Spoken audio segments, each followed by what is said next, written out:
All right, I'd like to call this meeting to order. And I first have to say that I've never seen myself so tiny on a Zoom meeting. So we've got a lot of people wanting to participate in this meeting, and we'll plod through it. For the benefit of the record and everyone on this video conference, I just want to introduce all the council members and then all the CRMC staff that are participating. And when I call your name, if you can just say here so that people know who you are. So starting with the council members, myself, Cervenka, Chair, Raymond Koya, Vice Chair. Ray Coy, present. Patricia Reynolds, member. Chair, the audio is not good, Jen. There's a lot of feedback. I don't know, there's members of the audience that are going to need to put themselves on mute. I hear that, okay. Okay, because I'm not able to, it's very echoey. I'm not going to be able to get it. Again.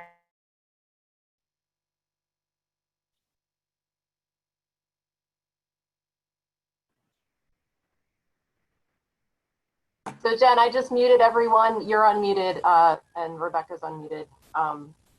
Okay, I'm going to leave myself unmuted just to make sure I'm getting it, and then I'll mute myself in a few minutes, okay? Okay, thank you. Thank you. Okay, so let me just start again. Jennifer Cervenka, myself, Chair. Raymond Koya, Vice Chair. Ray Coy, present. Patricia Reynolds, Member. Patricia Reynolds, present. Joy Montanaro.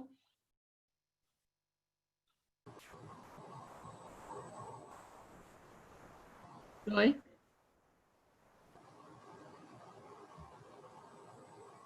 I don't know where she went. Did we lose her? Looks like she might have dropped off. She might have lost internet. Okay. Hopefully she'll rejoin by the time we get Oh, to the. she's coming back in. Sorry.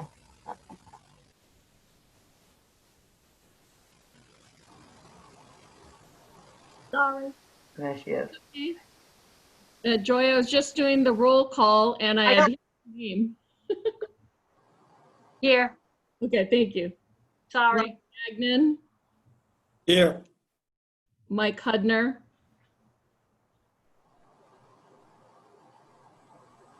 Mike, He's muted.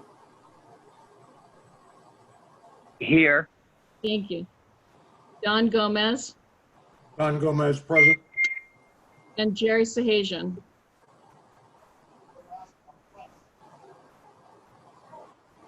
Jerry, He has to unmute himself. Present. thank you. Okay, now proceeding to CRMC staff, I have Jeff Willis, our acting executive director. Here. Tony DeSisto, our chief legal counsel. Here. Caitlin Chafee, who's serving as our meeting moderator. Here. Benjamin Getch, who is our new aquaculture coordinator. Welcome to your first meeting. Here. Thank you. Lisa Turner as our recording secretary. Hello. Laura Dwyer, our public outreach coordinator. Hello. And Rebecca Fort, our court reporter. Hello. Okay, great. Caitlin, I'm going to now turn it over to you to do what you normally do and run through the rules and best practices for this Zoom video conference. Thank you, Madam Chair. I'm just going to briefly share my screen with some kind of housekeeping information for all of you.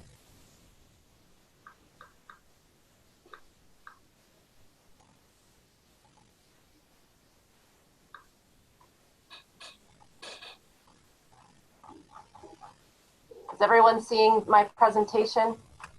Yes. Okay. Okay. Welcome to the Rhode Island Coastal Resources Management semi-monthly council meeting, July 28th, 2020. This meeting will be conducted in accordance with Executive Order 20-53, which is the 48th Supplemental Emergency Declaration extension of executive orders. If you're having problems with your computer audio, you can always use the call-in number if you lose audio. I also have put that in the chat box for the meeting with the meeting ID right there. So if your mic cuts out, you can call in. Oops. Please be advised that this online meeting, including all audio, video, and names and comments visible in the chat box, are being recorded. All members of the public who wish to comment during these proceedings must correctly identify themselves before proceeding. For our council members, applicants, and CRMC staff, just a reminder, please turn your video on when you're speaking.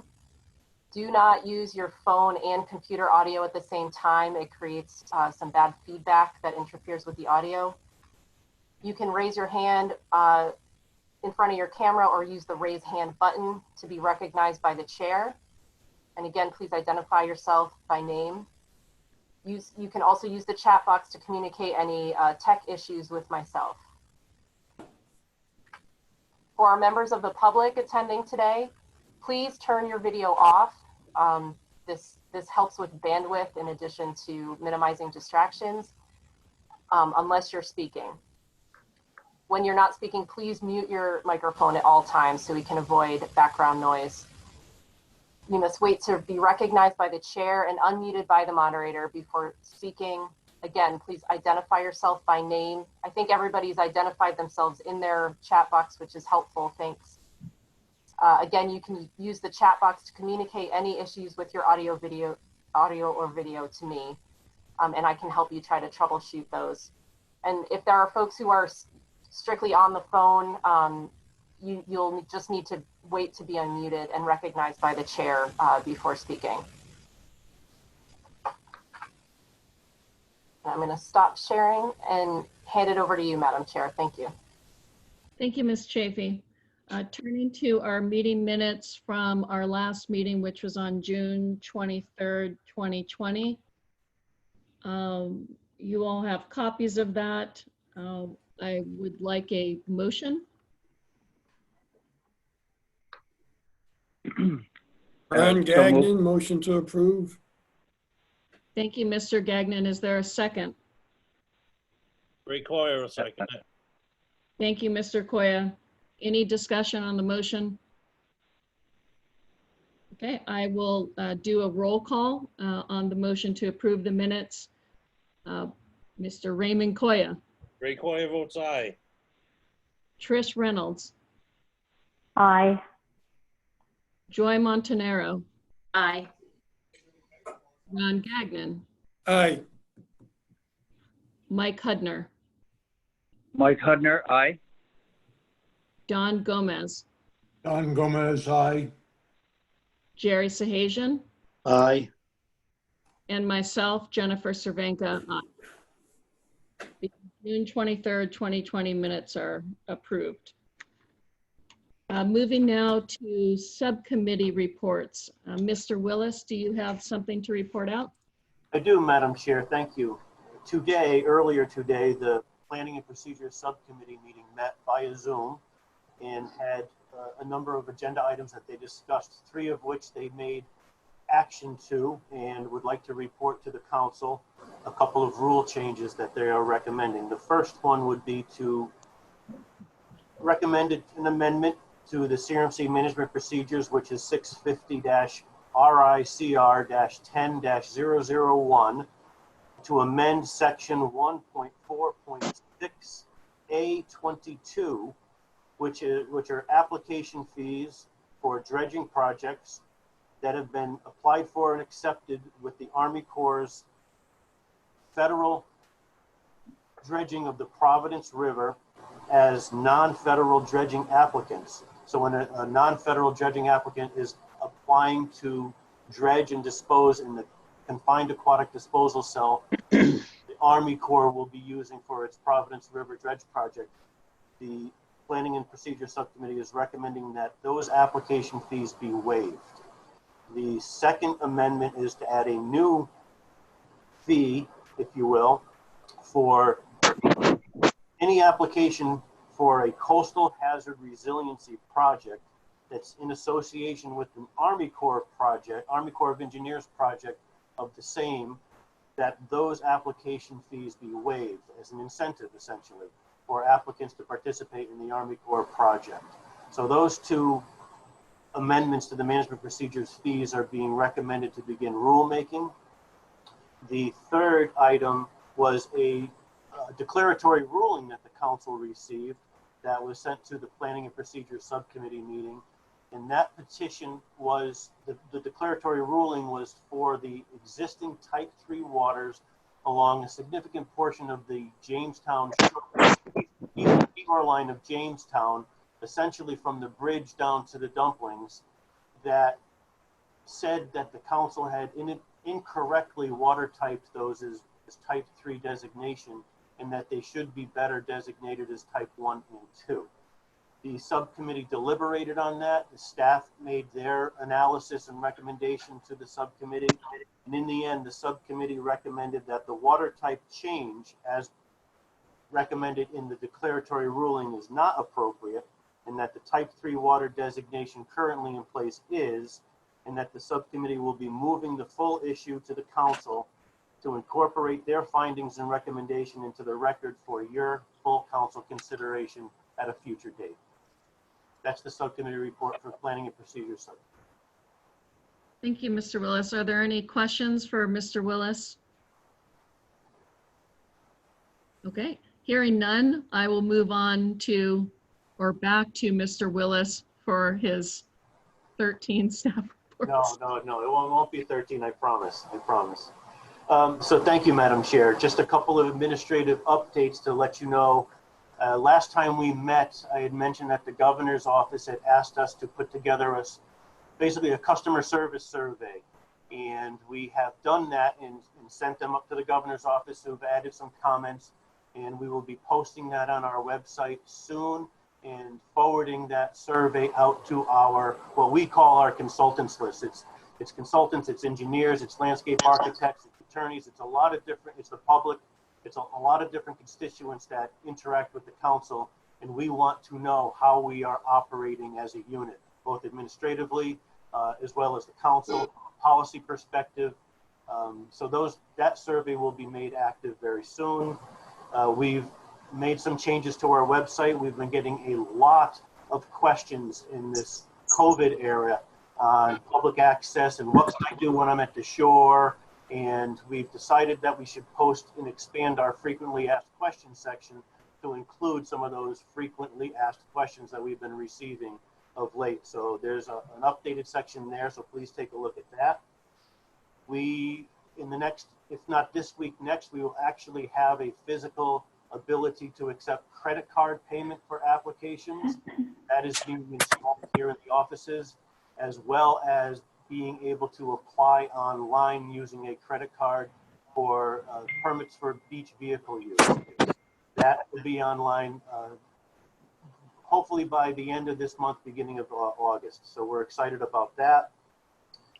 As you know, with wind farms, we're still working with a lot of different proposals out there.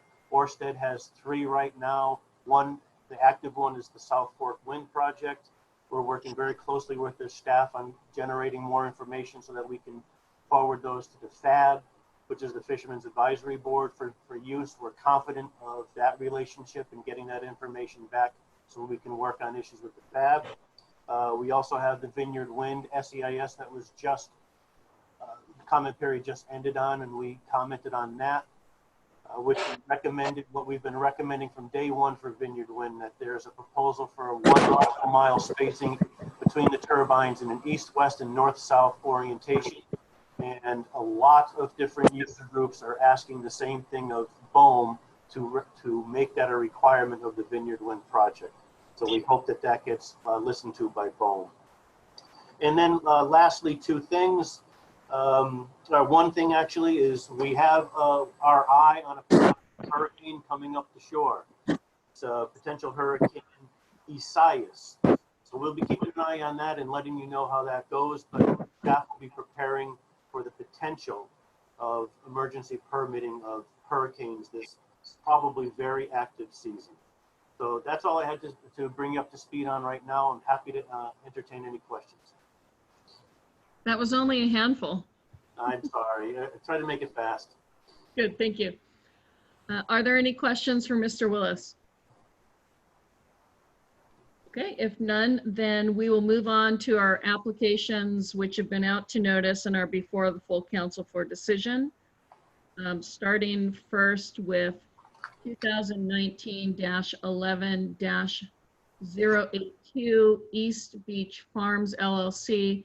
And before I ask Mr. Getch to give the staff report, I just want to ask who is here for the applicant, and then the identification of anyone other than the applicant or its representatives speaking for or against the application. So just want to get a sense of how many people we have for the East Beach Farms LLC. And I think, Caitlin, do you need to unmute people so they can identify themselves if they're going to be speaking? Folks should be able to unmute themselves. Okay. So is there someone here from the applicant? Yes, yes, I'm here. I'm James Arno, East Beach Okay. Farms. Okay, great. Anyone with you? Nope, just myself as owner. As owner, okay. Are there others on this meeting who will be speaking in favor or against the project?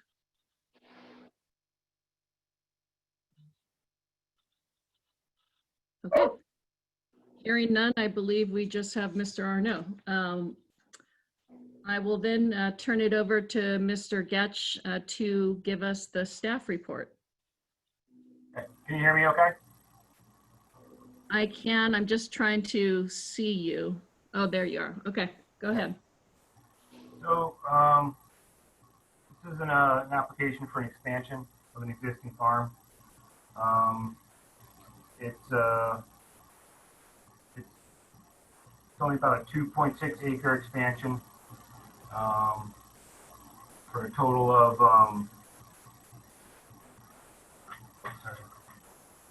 3.83 acre site, or the existing 3.83 acre site. So it was about a 6.44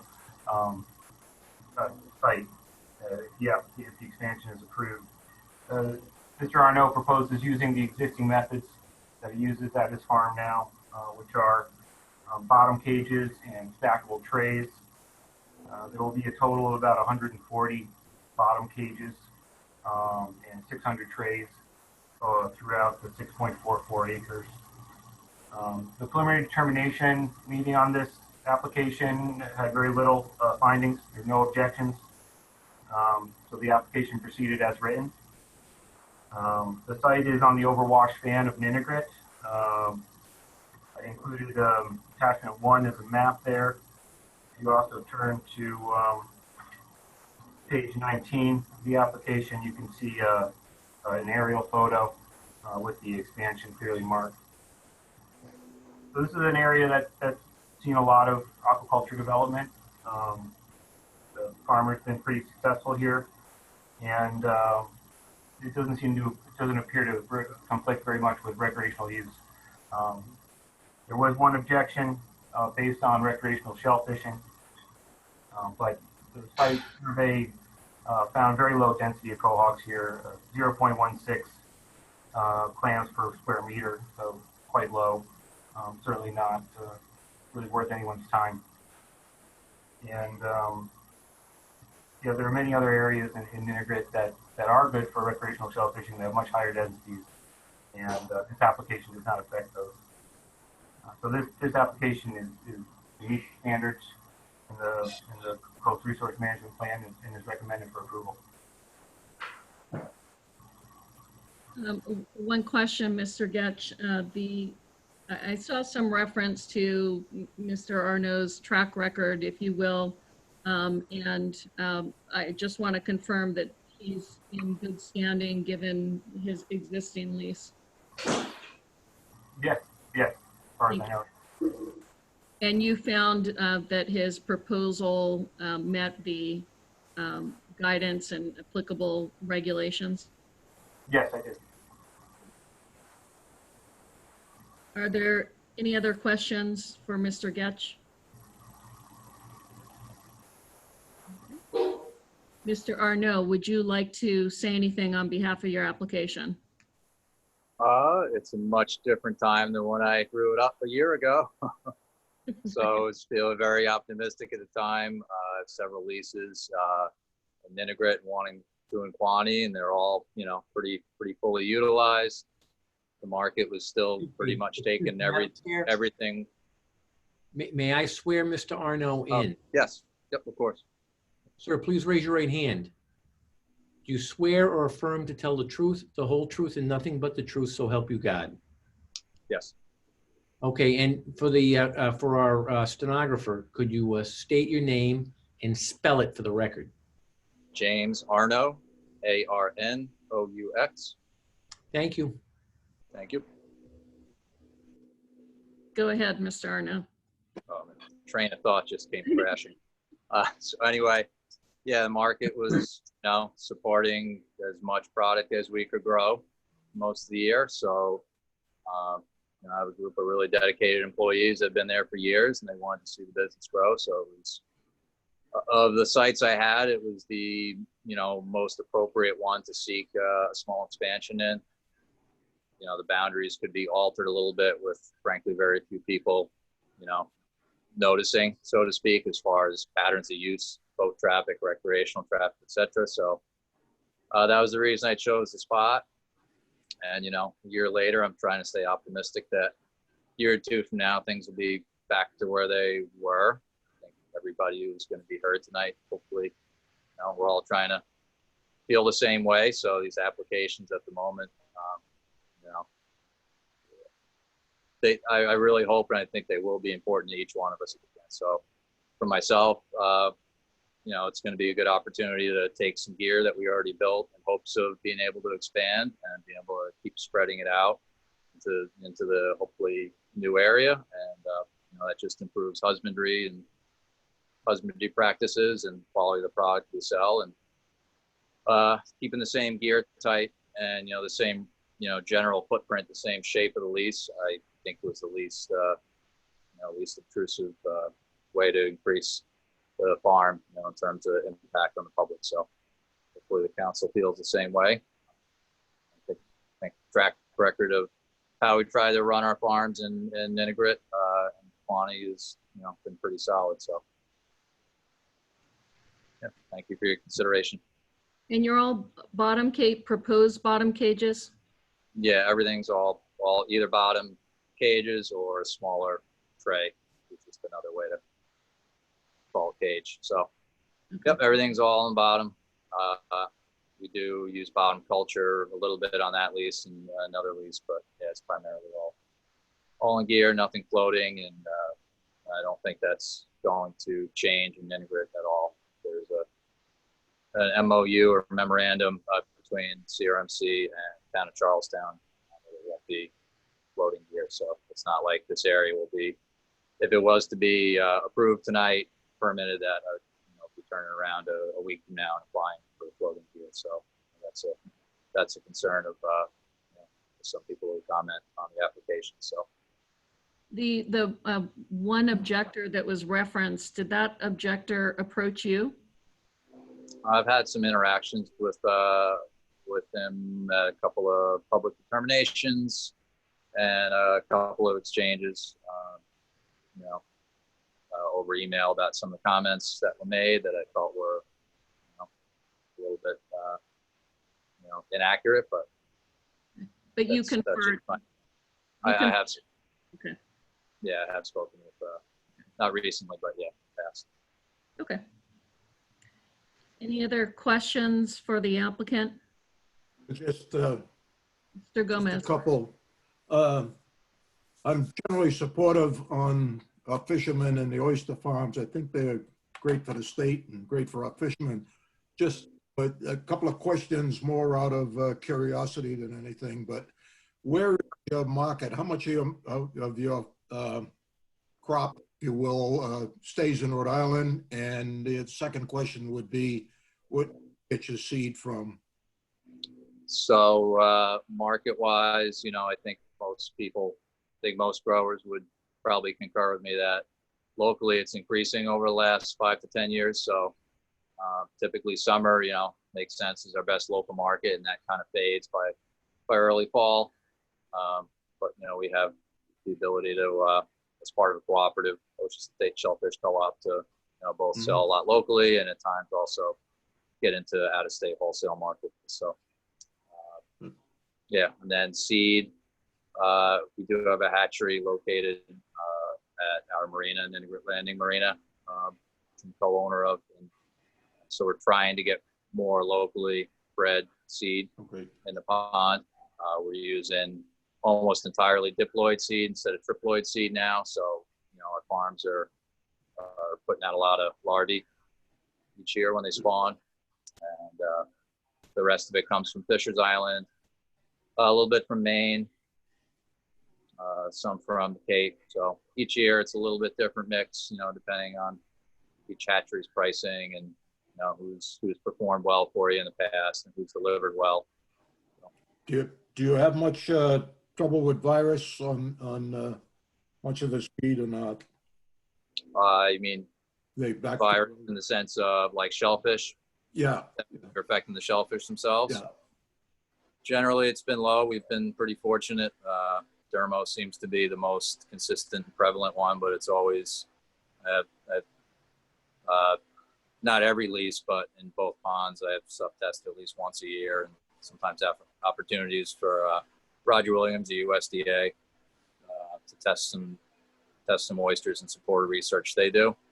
And it pretty much always comes back as having dermo, but usually in a really light to at worst moderate prevalence. And then they're off the farm in 2 years, so it doesn't linger in, it hits market size. So yeah, I didn't know if that was a function of where the seed came from or just other conditions. And I don't want to belabor it. We've got a lengthy agenda here. And okay.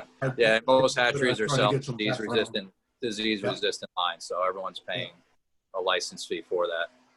Okay, thank you.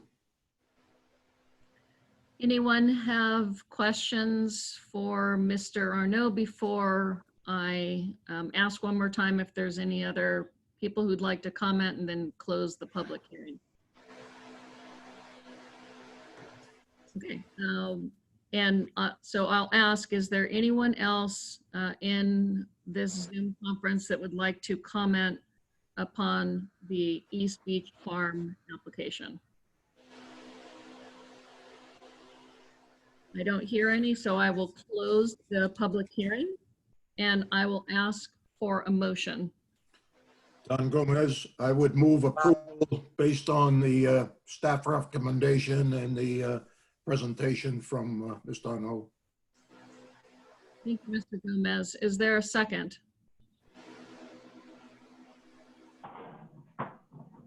Ray Coyer will second. Thank you, Mr. Koya. Any discussion on the motion? All right, I'll do a roll call on the pending motion to approve. Mr. Koya. Ray Coyer votes yes on the motion. Ms. Reynolds. Reynolds votes yes on the motion. Ms. Montanaro. Yes. Mr. Gagnon. You're muted. Ron, you're muted. There you go. Ron Gagnon, yes, sorry. Okay, thanks. Mr. Hudner.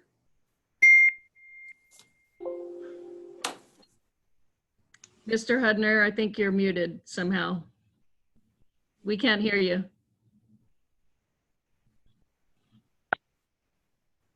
You should be unmuted now.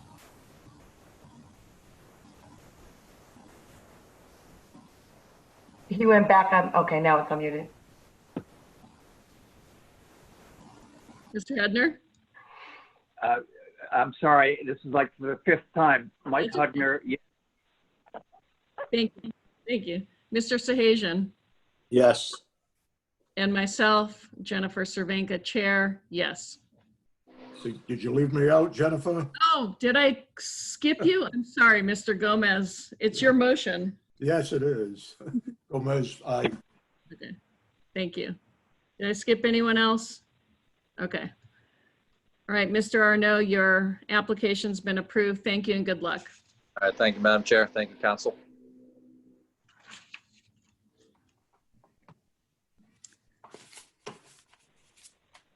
Okay, next, we have 2019-11-010, Graham Watson.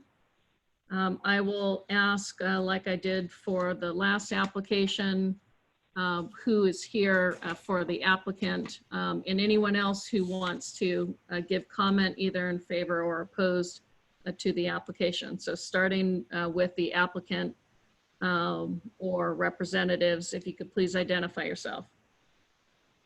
I'm Graham Watson. I am the applicant. Thank you, Mr. Watson. Is there anyone else who's on the Zoom call who will be making comment on this application? Okay. All right, so I will turn this over again to Mr. Getz to provide the staff report. This is an application by Graham Watson, which is West Passage Oyster Company. Company. You get any closer to the microphone by any chance? I'm just having a little trouble hearing you. Sure. Is that better? Yeah, thank you.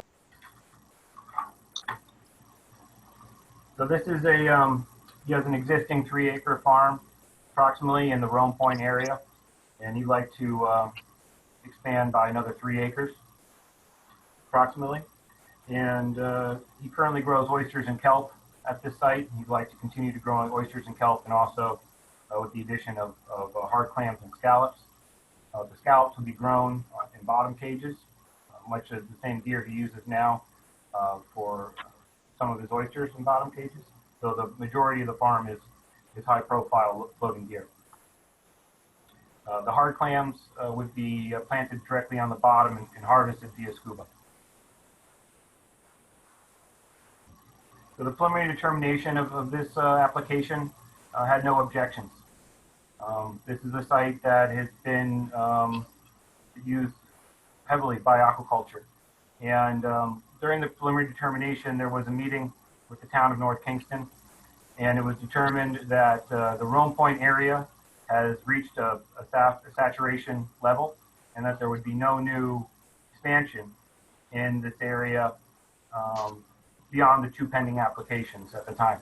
One of those applications is Graham Watson, who we're hearing today. The other one was met the requirements to be reviewed administratively and was also recently approved. So there is a map that I included, page 5 of this packet, which shows in a silver Sharpie line, essentially, the area around Rome Point, which will be considered now saturated, and no further expansion will be allowed.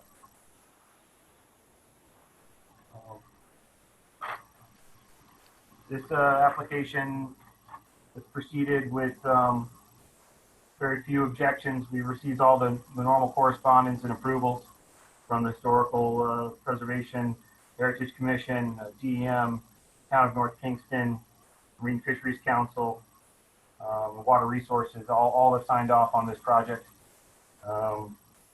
We received 1 objection during the 30-day notice period, and that was with concerns to recreational use and navigability in the area. When this site was first applied for, I believe back in 2017, we consulted the Coast Guard, and the Coast Guard agreed that this was a good place for the expansion of aquaculture, and that it wouldn't necessarily interfere with navigation. I believe even in its saturated state now, given even the pending applications, it does impose a risk to navigation. there was one thing we had to determine, which was what the maximum number of floating cages would be on site. The application listed 600 to 800 cages. Working with the applicant, we determined that the maximum number of floating cages that could fit in this 6-acre site would be 774. That's based on 18 cages per line and 43 lines. The original plans showed some of these lines being dedicated for kelp culture. I believe those lines could be utilized for oyster culture as well in the off season when not being used for kelp, or if it were determined that kelp wouldn't be an appropriate use for the space economically. So with the stipulation that there be a maximum number of cages, that number being 774, this application is recommended for approval and has met the regulations of the Coastal Resource Management Plan. Thank you, Mr. Getch. Are there any questions for Mr. Getch on this application? Okay, I will turn it over then to Mr. Watson. Would you like to say anything on behalf of your application? Sure. Thank you, Madam Chair, and thank you, Council. I'm for sorry, taking the time. Mr. Watson, may I swear you in? Sure. Raise your right hand. You swear or affirm to tell the truth, the whole truth, and nothing but the truth, so help you God. Yes, sir. Please state your name and spell it for the record. Graham Watson, GRAHAMWATSON. Thank you. Thank you. So I just want to thank the council and Madam Chair for taking the time to review the application. And I love being an oyster farmer. I've been doing it for 7 to 8 years, and now for my own business for about 3 to 4 years. And my goal has always been to expand this 3 acres that I have into a larger square. And yeah, I want to continue what I'm doing. I just need some more space to accomplish the goal. And that's pretty much it. I'm happy to answer any questions if anyone has any questions. I'll just ask you what I asked the last applicant about the objection. If you had the objector come to you, and did you discuss the location and give them information on your proposed site? Yeah, not personally. I've had correspondence through actually Zoom meetings, but not directly with him. Okay. I haven't had a correspondence directly with him, no. But we have fleshed out his concerns through the Shellfish Advisory Panel meeting. That his concerns have been addressed, absolutely. I haven't had any I'm just saying I haven't had any personal correspondence. Okay, perhaps that's the reason why he's not here, because it was resolved in another proceeding. Mm. Okay. Any other questions for Mr. Watson on this application? Ron Gagnon, just one question. Mr. Gagnon. Yep. Could you let us know if what the size of the kelp aquaculture portion of the lease is, or is that throughout the 6 acres, or a section of that, and how that's going to fit in with the rest of the aquaculture farm? Well, right now it's there's 6 lines that are dedicated kelp lines on the application out of the total of 43 lines. That'll be not even a quarter, probably about a sixth of the lease. Yeah. It's all really gonna look actually very much like the lines that I grow the oysters on. They're gonna be long lines, floating long lines. Yeah, that's pretty much it. Did I answer your question? I'm sorry. Yeah, no, I think so. I understand. Thank you. Okay. Okay. Any other questions for Mr. Watson? Really? I'll go in the other room for the other one. Okay, someone, Galaxy Tab A8 has a lot of background noise. If you can mute yourself.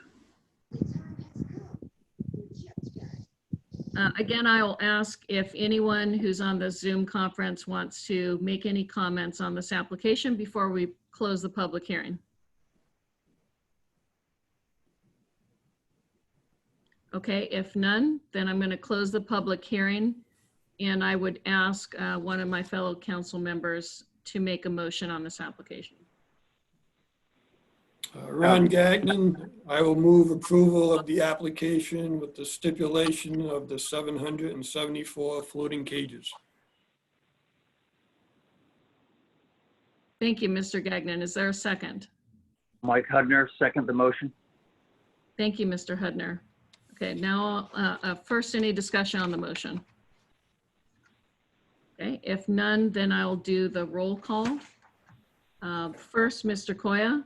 Ray Coyer votes aye. Ms. Reynolds. Reynolds votes aye. Ms. Montanaro. Joy Montanaro votes aye. Mr. Gagnon. Ron Gagnon, aye. Mr. Hudner. Mike Hudner, aye. Mr. Gomez. Don Gomez, aye. Mr. Sahajian.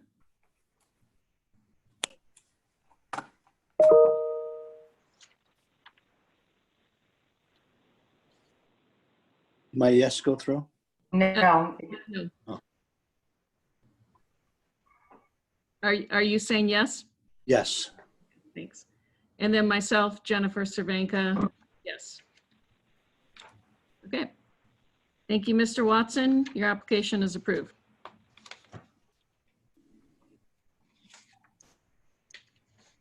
All right. Thank you very much. Thank you. Okay, now going back up to the top of our agenda, discussion and action on substitution of letter of credit for commercial lease of submerged lands for renewable energy development at Block Island Wind Farm. Mr. Willis, are you going to address the council on this? Yes, I am, Madam Chair. Thank you. Thank you. So as you mentioned, this matter is before the council to discuss and act on the substitution of the letter of credit for the commercial lease for the submerged lands at the renewable energy site at Block Island Wind Farm. The asset in the lease required a financial assurance, a number of financial assurances that would secure payment, performance for the construction, the operation, the maintenance and decommissioning of the Block Island Wind Farm. This took the form of the letter of credit that's in front of us now. The lease also gave the leasee the ability to substitute that letter of credit with another, provided that it met all the terms and requirements of the lease. So tonight you have Robin Main on behalf of Orsted with some other representatives of Orsted, which will present to you their position on why they believe that their substitution of a letter of credit to substitute the one that we have right now meets the terms of the lease for your consideration and hopeful approval. Thank you, Mr. Willis. Ms. Main, are you going to lead for the applicant? I will. Thank you, Madam Chair. And then I'm going to turn it over to my colleague and also an Orsted representative as well. But first, let me thank you all for this meeting tonight. It's very much appreciated that the regulated community can continue to function and bring things before you, and I hope everyone is doing well. With me tonight is Poseidon Shrivastava Kumar, who is the asset manager for the Block Island Wind Farm on behalf of Orsted. And Poseidon will be able to talk about this substitution of the letter of credit and answer any questions. And my colleague, Christine Dieter from Hinckley Allen, is also with me tonight. Christine is working with me on all the various Orsted projects before the council. So I'm going to turn this over to Christine and Poseidon to do a brief presentation and answer any questions that you have. Thank you. Thank you, Ms. Main. Mr. DeSisto, do you want to swear in Poseidon? I do, yes. Poseidon? Are you on? Hi, yes, just 1 second. Okay, there you go. Do you swear or affirm to tell the truth, the whole truth, and nothing but the truth? Yes, I do. Poseidon, I'm going to ask you to state your name and spell it for the record, please. Yep, it's Poseidon Srivastava Kumar. First name Poseidon. Last name Srivastava-Kumar.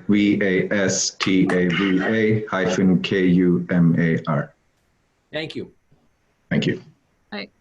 Christine, I didn't mean to cut you out, but I wanted to make sure we swore in Poseidon.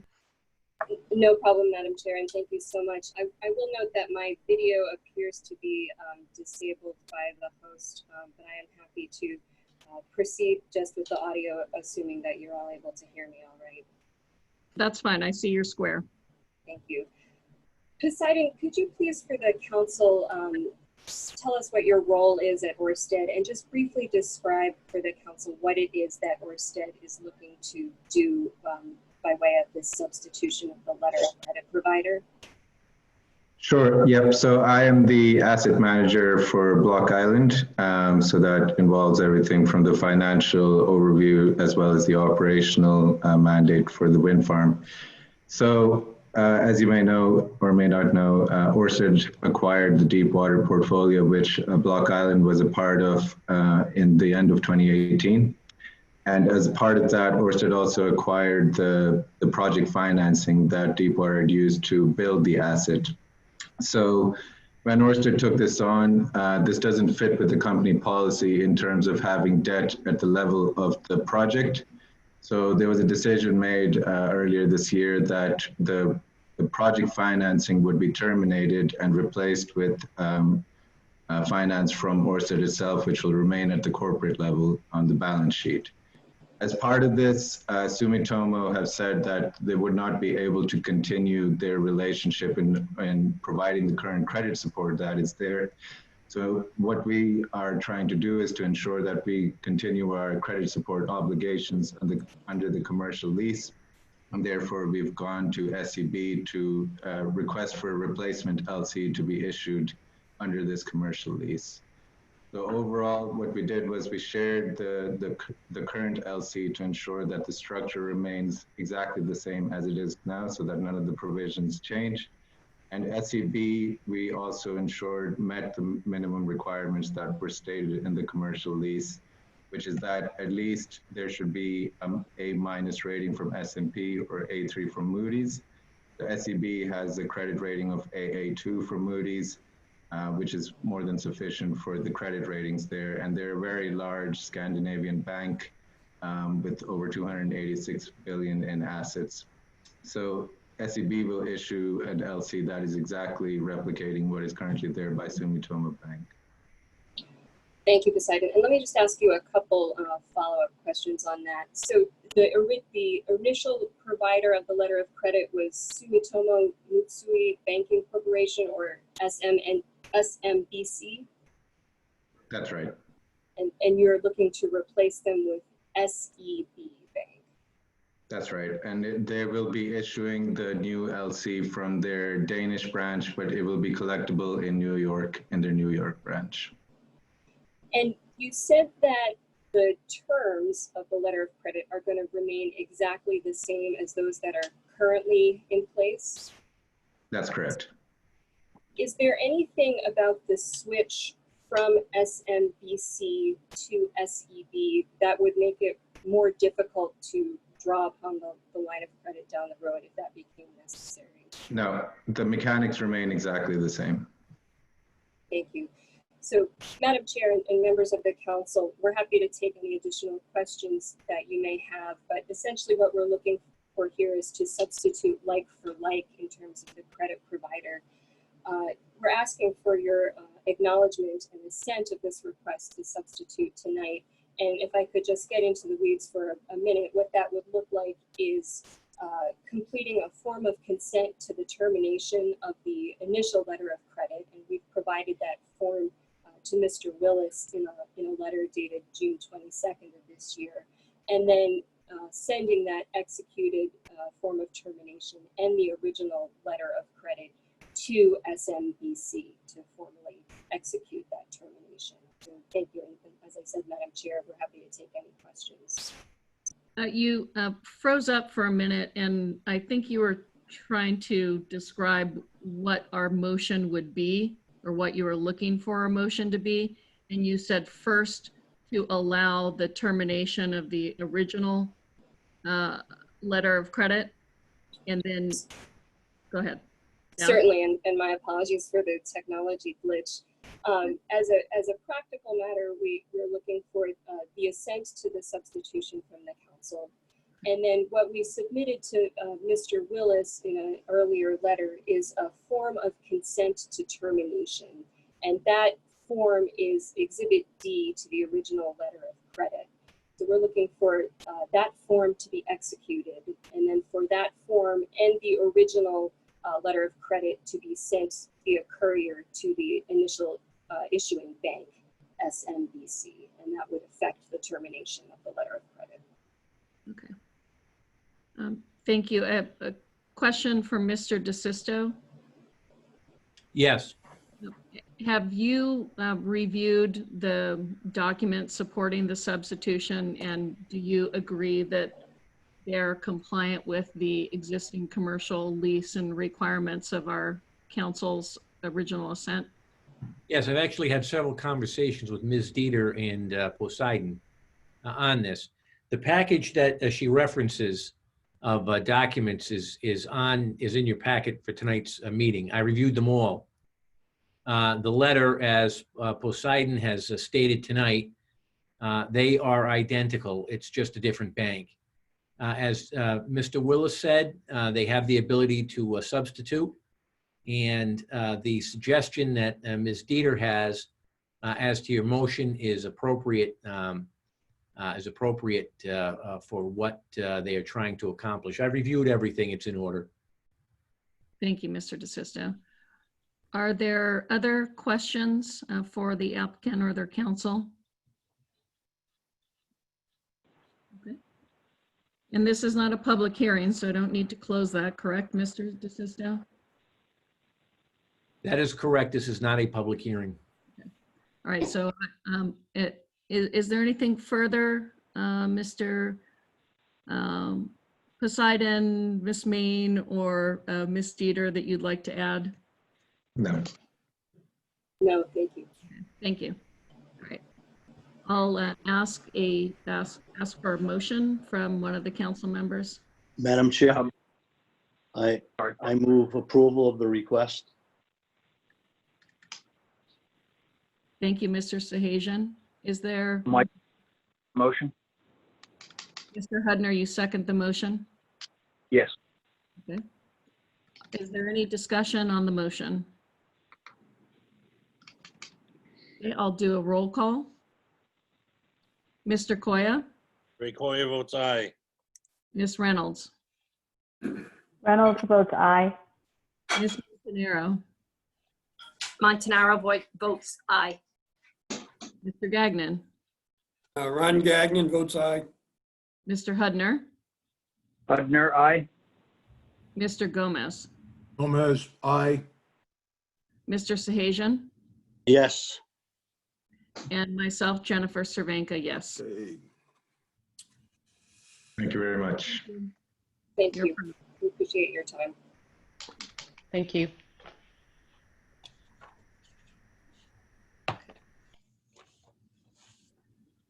Now, moving to application 2014-04-106, Diane Franford, Jonathan Island Oyster Company, LLC. Mr. Willis, we received a requested continuance, and it's, I believe, been administratively granted, but could you please address that? Absolutely. Thank you, Madam Chair. Yes, we did receive a request this morning from the town of Narragansett seeking a continuance so that they can put this matter in front of their Harbor Commission, who meets once a month. And when they were originally noticed about the meeting back in early July, the Harbor Commission had already met. So their next available meeting is August, the beginning of August. There was also some internal miscommunications at the town level on tonight's meeting and getting materials prepared for it. So with those two issues, they asked that we continue the meeting to a future date. Right now, we have the Franford matter continued for the August meeting. Okay. And the applicant was notified earlier. Correct. Okay. So that brings us to our last application, which is 2019-05-061, Joseph T. McAndrew. I am going to recuse myself from this matter because, as I understand it, one of objectors is a current client of my law firm, and so I cannot sit and make decisions on this application or vote.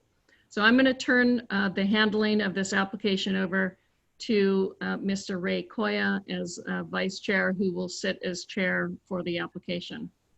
Thank you, Ray. Thank you, Madam Chair. So it brings us to the next matter on the agenda, which is 2019-05-061, Joseph McAndrew, seeking approval for a 10-acre seasonal from November 1 through April 30th, sugar kelp farm in Block Island Sound, south of Napatree Point in Block Island Sound of Westerly, Rhode Island. So before we begin, I would ask, who is here on behalf of the application? Mr. McAndrew? Yes, I'm here. Okay. Anyone else here that wishes to speak in favor of the application?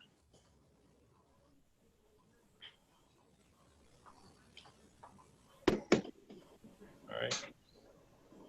Anyone here that wishes to speak in opposition of the application?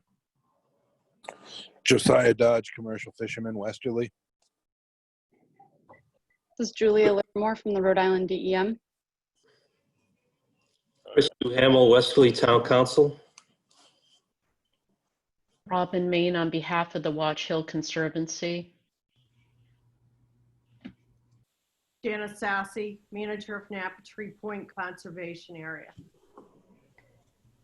Joan Beth Brown, moderator, Watch Hill Fire District. Lisa Kanicki, Ocean Community Chamber of Commerce. Ann Johnson, president of the Watch Hill Lighthouse Keepers Association. Deborah Lamb, chairman of the Watch Hill Conservancy.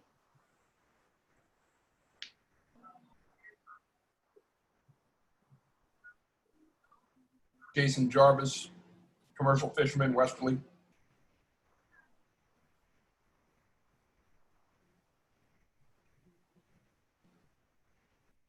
Peter Payton, professor, University of Rhode Island.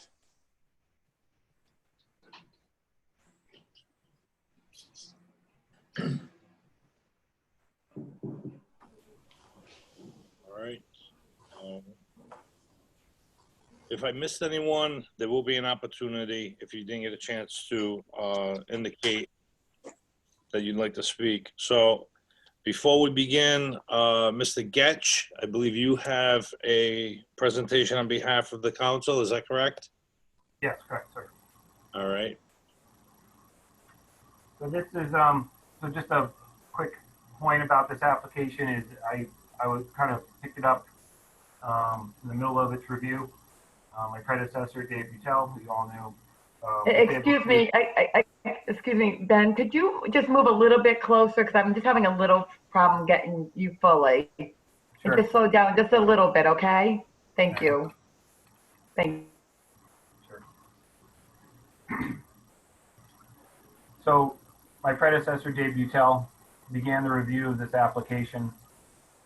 He did not finish it before his retirement. So I picked it up before the Marine Fisheries Council had a chance to review it. So my report is written by incorporating by reference his report that was written up until just before the Marine Fisheries Council review. I agree with Mr. Butel's report and the logic in it. However, Given the new information, testimony from the Marine Fisheries Council, I've come to a different recommendation. Ben, just for the benefit of the people that may not have it before them, can you just give a quick summation as to what Mr. Butel's recommendation was prior to the Marine Fisheries Council review? Yes, of course. Thank you. So Mr. Butel, he recounts the preliminary determination review process, found many objections to this application. Those objections he found less persuasive than, most of them less persuasive than others. His main concern with the application was with the engineering. Many of the concerns were with the landside effect of this operation. It's about 1,000 feet south of Napa Tree Point. It's a high energy area. The methods proposed were floating long lines for kelp culture. It was suspected that the engineering that was proposed originally would not be sufficient to hold the gear in place, and that it might be very likely the gear would wash up on the shore, thereby causing landside effects. The applicant submitted an alternative engineering proposal to switch from block anchors or mushroom anchors to helix anchors, which are giant screws essentially screwed into the seafloor. Staff experienced that helix anchors are better at holding gear, floating gear in high energy environments than block anchors or other similar type weighted anchors. Dave Butel recommended this application for approval with the stipulation to incorporate the alternative engineering that the applicant provided, mainly being the helix anchors and the addition of chain on the vertical lines instead of rope. However, Dave Butel notes at the end of his report that the Marine Fisheries Council review is still pending, and that myself, Ben Getch, would take it up after that review. So I was present for the review of the Marine Fisheries Council. I attended that meeting virtually, though the applicant was not there. So I spoke on behalf of the applicant in the application to provide the information I could, specifically involving the alternative engineering that was proposed. Before this application had made it to the Marine Fisheries Council, it was first reviewed by the Shellfish Advisory Panel, as is the custom. Shellfish Advisory Panel unanimously found this application to be inconsistent with the pursuit of the marine fisheries. The Marine Fisheries Council likewise agreed with the SAF and unanimously found it to be inconsistent with the pursuit of marine fisheries. This is particularly in reference to fixed pot gear fisheries, though the area has been used for recreational fishing and other types of commercial fishing, at least according to testimony heard. So based on the review of the Marine Fisheries Council, I don't think I can support this application for approval, as a recommendation for approval. You know, the CRMC Council here is required to consider the opinion of the Marine Fisheries Council. And I will be the first to admit that CRMC staff don't always agree with the conclusions of the Marine Fisheries Council with regards to consistency determinations.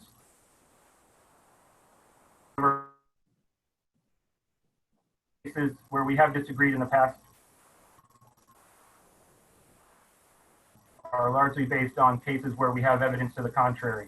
This may be more likely to happen in cases where we have conflicts or potential conflicts with the quahog fishery, where we can do a clam survey, a quahog survey, survey for other shellfish, and determine if it has commercial value or not. This area clearly has commercial and recreational value to many fishermen throughout the year. And even with the limited winter season, it appears that it overlaps with significant recreational and commercial fishing activity. Now, as you will probably hear, there are many objections to this application beyond commercial fishing. However, I'd like to make clear my recommendation is based solely on the that this application does not meet the policies of the Coastal Resource Management Plan with regard to not having a significant impact on traditional fisheries. I believe that this application, or I'm not satisfied this application will not have a significant impact on the traditional fisheries.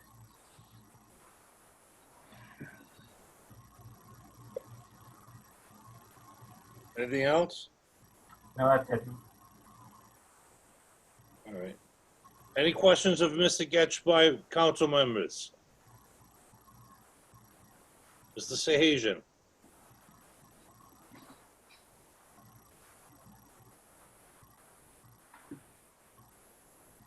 Jerry, you're muted. Have you discussed your concerns or all the objectors' concerns with the applicant? Yeah, I made the applicant aware of the letter that was written by the Marine Fisheries Council. I sent him a copy of it when I received it. Okay. Also note that the applicant has on 2 occasions met with DEM officials to discuss alternative sites. One was off of the shores of south of Newport. I believe the other alternative site was in the Secana River. Both these sites had far less concern for DEM and other stakeholders, yet the applicant continued to pursue this particular area. So do you feel that some type of continuance or an extension of discussions would lead to either a modified proposal from this applicant, or is he steadfast on this application? Excuse me, I'm not speaking to you. I'm sorry, can you repeat the question? Sure, real quick. Do you feel that a modification of this application could be worked out, or this application scaled back so you could support it and feel comfortable that it met the CRMC regulations? Or do you feel that you discussed this? I shouldn't say do you feel. Have you discussed a modification of this application with the applicant? And just tell me what you think.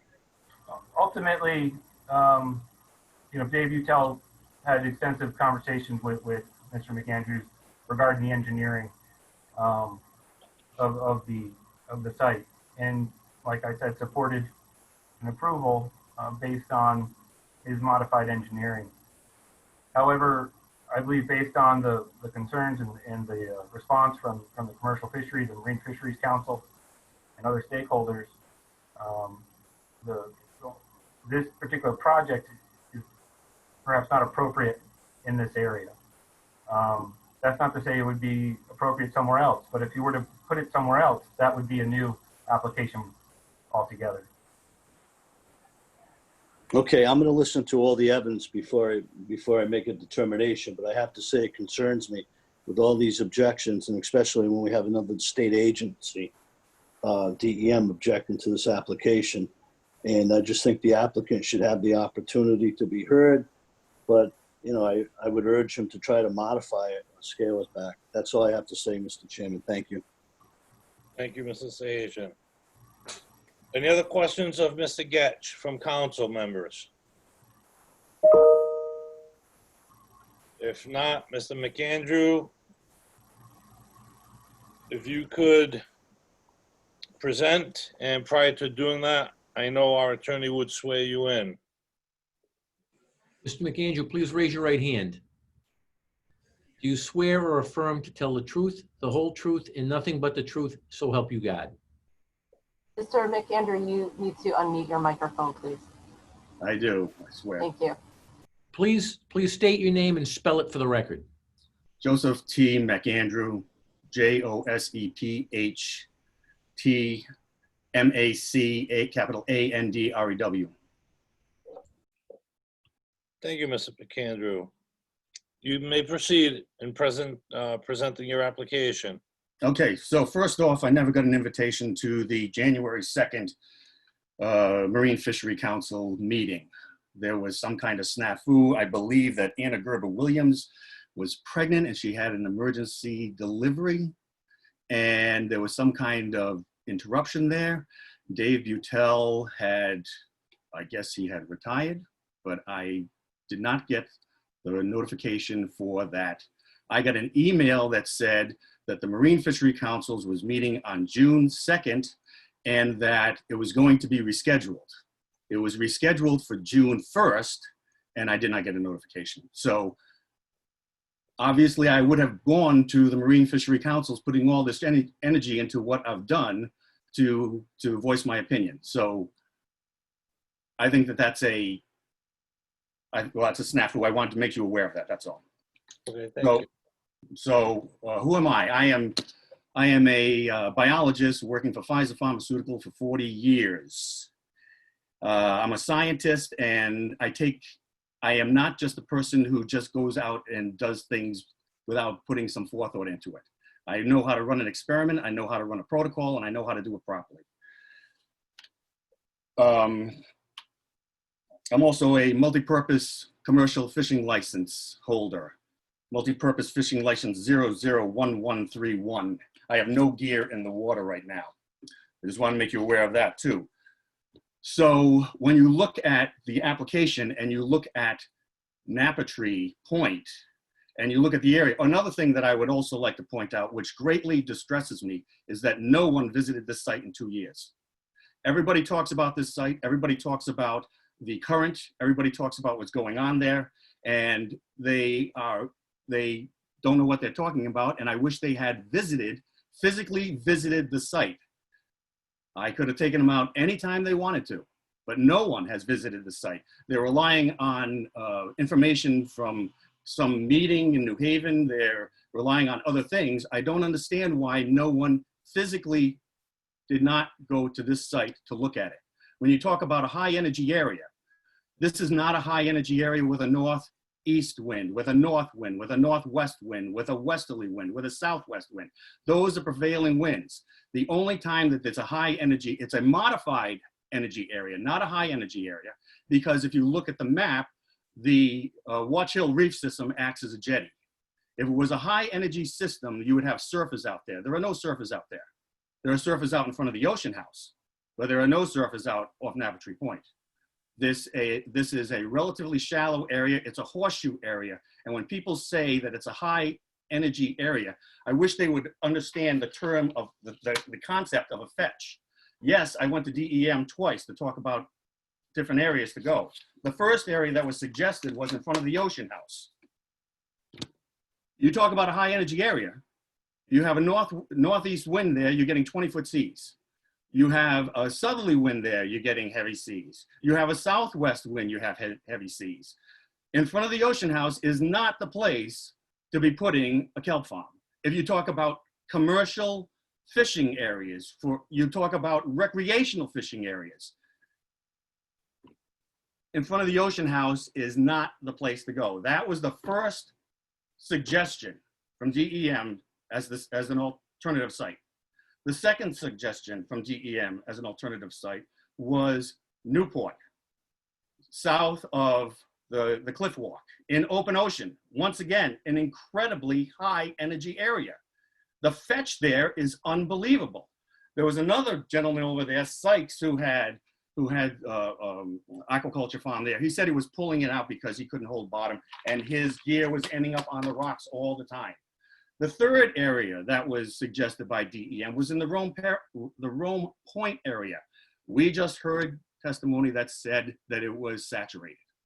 So I did go to DEM. I did look at alternative sites.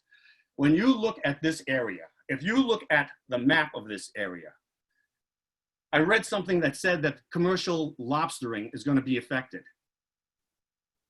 I lobster that area. I lobster Napatree Point and Watch Hill Light and the reefs all the time. I don't know one lobsterman that goes and puts his lobster pots in the middle of a sandy area. If he is, he's not catching many lobsters. Also, the lobster industry, the inshore lobster industry, because of shell rot is non-existent. The lobster and the temperature going up, the summer lobster fishing or the commercial lobster fishing inshore, you know, it's right now, it's almost non-existent. So when they say that it's affecting the commercial lobster industry, that's false. The finfish industry, there is no fluke fishing in there because there's no current. The fluke fishing is off Musquamacut Beach. You have a 2 to 3 knot full moon mid-tide current in there, 2 to 3 knots, easily holding equipment. I modified my equipment exactly the way Dave Butel told me to modify the equipment, with helical screws. 3 helical screws per line for a line that goes from south to north. 3 helical screws that hold 11,000 pounds per screw. The maximum amount of kelp that can be grown in this kelp farm, which has 20 lines proposed, would be 100,000 pounds. That means it's 5,000 pounds per line, and the way it's set up, I have anchorage for 33,000 pounds of kelp. 33,000 pounds, and kelp is not a shellfish. Kelp floats. It's a 50-pound striper in the water doesn't weigh 50 pounds. You pull him on shore, he weighs 50 pounds. Floating, it's a floating canopy is what it is. So you pull it out of the water, yes, it's heavy, but in the water, it's not that heavy. You're gonna have people testifying saying that this is awful. Since when is it awful that we create a canopy for bait fish and for seabirds? Since when? There's plenty of line going in between that, plenty of line. And the period there is from November 1st until June 30th. And they say that the recreational fishermen, they say the recreational fishermen will be affected. Recreational fishermen, all the docks in Westerly close November 1st. If all the boat yards and everything closes November 1st, yes, there's going to be some people out there, but it's a fraction. We're not talking huge numbers of people. This is a seasonal kelp farm. Seasonal, November 1st to April 30th. The kelp farms in Stonington and Massachusetts have an extra month. I'm saying that's fine, but I'm saying this is a very short season, and this is, and there's one thing I'd really like to read to you. It says, the MFC reviewed this application to determine whether the aquaculture activities proposed in this application are consistent with competing uses engaged in the exploitation of the marine fisheries. A kelp farm does not exploit a marine fishery. A kelp farm doesn't take lobsters out. It doesn't take fish out. It doesn't take anything out. There's no fertilizing. There's no energy. There's no imprint on a kelp farm. What a kelp farm does is it takes out carbon out of the ocean. That's what it does. And I'm a scientist, I'm a biologist for 40 years. You look at the pH of the oceans and it's going up and up and up. You look at the greenhouse gases, and when the pH goes up and up and up, we're gonna have no marine life because the membranes of the eggs of all the animals are gonna be affected. So pH going up, this is a death knell to the entire marine ecosystem. A kelp does one thing, takes out carbon. That's it. That's it. And if it's such an eyesore, it has about the same number of moorings, but over 1,000 feet offshore, as the Watch Hill Yacht Club, which everybody goes during the summertime and they say, this is absolutely beautiful. So I don't know how moorings on one side of Napa Tree are going to be an eyesore, and moorings on the other side are looked at as some beautiful place in the middle of summer. So I want some consistency in these arguments. So if you're a deep sea fisherman and you're going offshore, you're looking for the weed lines. You're looking for the canopy. The bait fish are looking for the canopy. You're looking for temperature breaks. You're out there and you're looking to see what's going on. A kelp farm is nothing but one giant canopy. It enhances the environment. I read something that it's going to affect the water quality. You're right. it is going to affect the water quality. I read somewhere it's going to affect the Watch Hill Fire District's water quality monitoring. It will. It's going to improve it. So the argument is that you want to stop an improvement of the water quality? I'm blown away, absolutely blown away. So, and you look at what's going on here. I did exactly what Dave Utel told me to do. And people are arguing about it. I did exactly, had long conversations with Dave Utel. And I did exactly that. And so now people are saying, well, it's going to affect the marine fisheries. I just swore an oath, under oath, that I would tell the truth. I want these other people to swear oaths that they're going to tell the truth, because I don't understand how it's going to affect the marine fisheries. I really don't. It's people's opinions without any sources or without any basis. I'm in an apprenticeship program with Greenwave, as are the kelp farmers in Stonington, as are the other kelp farmers that are here. And all the other questions have been answered and are controlled. And people say that this is not going to be a good area. You think it's not a good area? Hop in my boat and take a ride with me. My boat's in the water. Hop in the boat anytime you want. Hop in my boat. We're going to go out there at a full moon mid-tide, and you're not going to see much going on out there. Again, look at the chart. It's a horseshoe with the Watch Hill Reef System. The Watch Hill Reef System, if you go out there in heavy weather, you're going to see the big waves because it acts as a reef system. And you are going to see some waves over there. But with a helical system that holds 11,000 pounds per anchor, and you have 3 anchors on there that might, in really good conditions, grow 5,000 pounds worth of kelp. It's not moving. Mm-hmm. It's not moving. That's my spiel. Thank you for listening. You're welcome. Mr. Getch, prior to taking public comment, can you shed some opinions or your understand or your information relative to what Mr. McAndrew said in his presentation? Which part? Well, pretty much the whole thing disagrees with a lot that's been said. So before I take testimony from objectors, I'd like to hear again your comments relative to the assertions made by Mr. McAndrew. Well, I agree with much of what he says. Kelp does remove carbon, as well as other nutrients such as nitrogen from our waterways. So it has been shown to have a halo effect and create a localized improvement in water quality. I believe a kelp farm properly engineered and operated would have minimal effects on some of the concerns that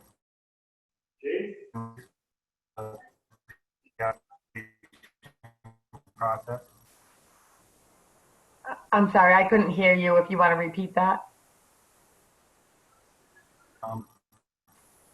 But again, I have to rely on the opinion of the kelp. It would not have a negative impact. Excuse me, I'm not getting your. Excuse me, I'm not getting your testimony.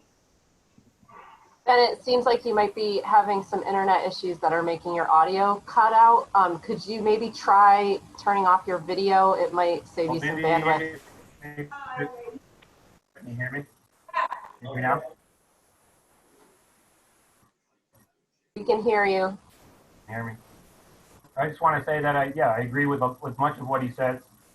And I also agree with Dave Utel's report, which up until the review of the Marine Fisheries Council recommended approval with the stipulation on engineering. But I feel the in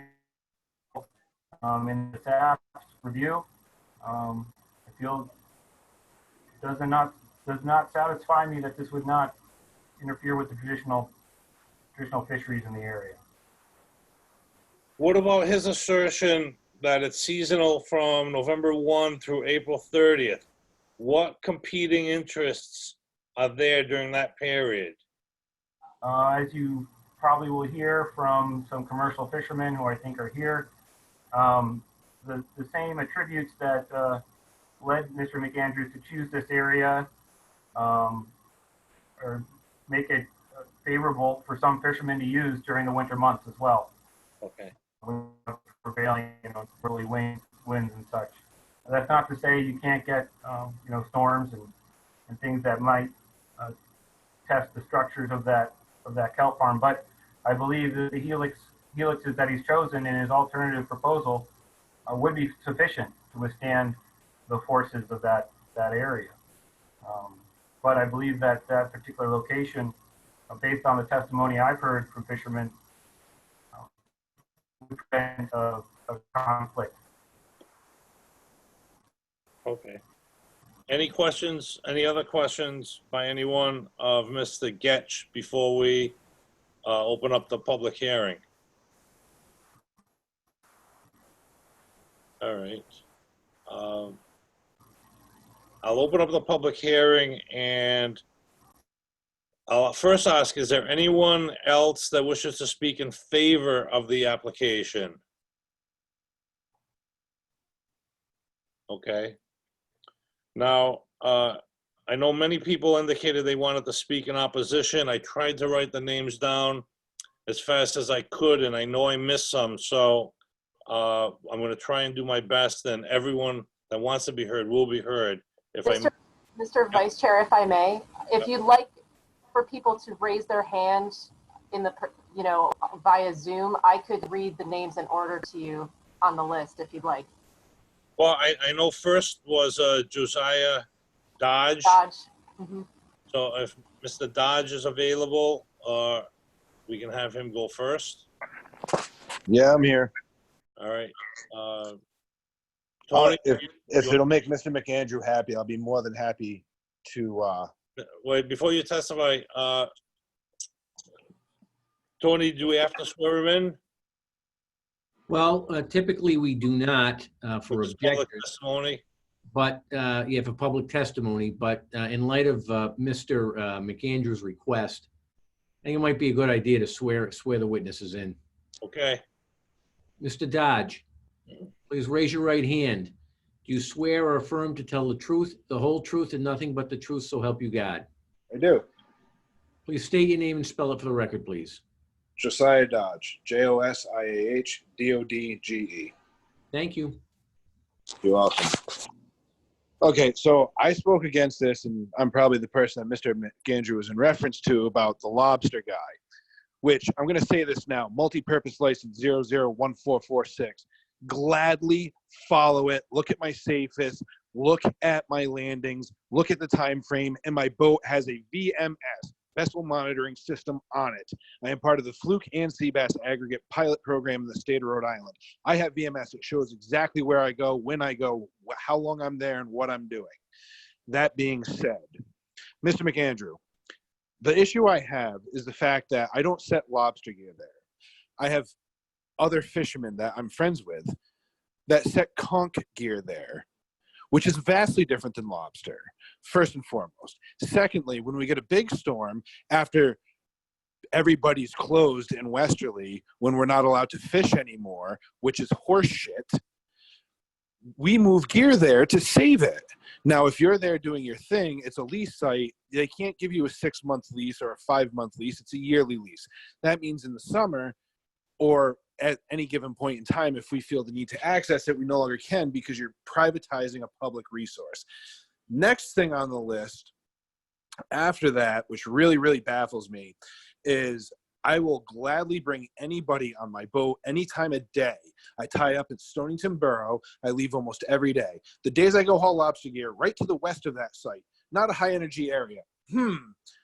I fish in 50 to 60 feet of water right to the west of him. Why do I need 30 fathom? And in case I didn't cover this in your class, that's 6 feet a fathom. 30 fathoms, 180 feet of buoy line, and my buoys still do not stay floating in that area because it's such a low energy area.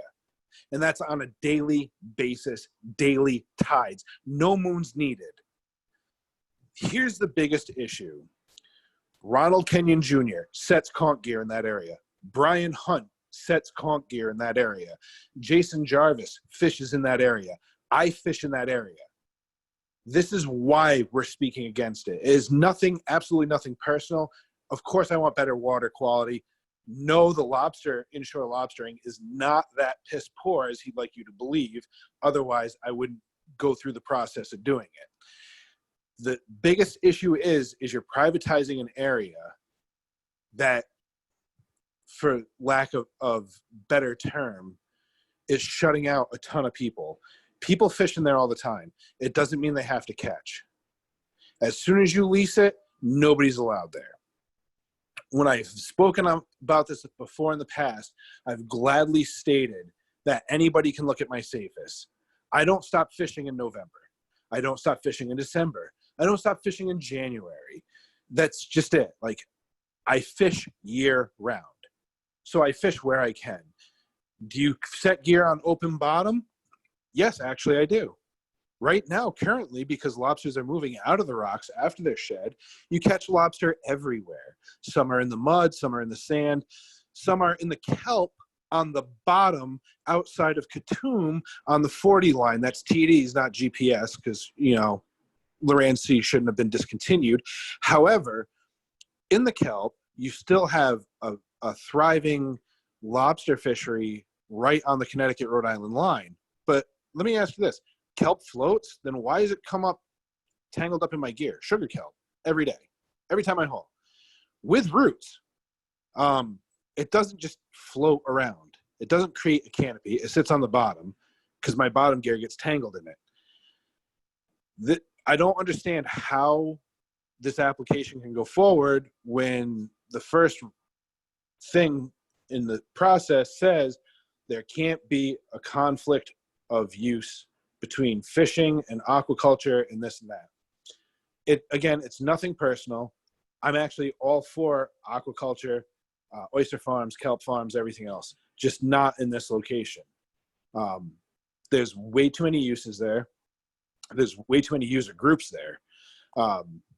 And honestly, let's face facts, most people who get into boats aren't all that smart. And it doesn't take a high IQ to buy a boat. I'm living proof of that. But there are people who buy boats and then they decide to take them out at the worst possible times. I don't want to see somebody get tangled up there in November either because they don't know where they're going and they don't understand what the buoys mean.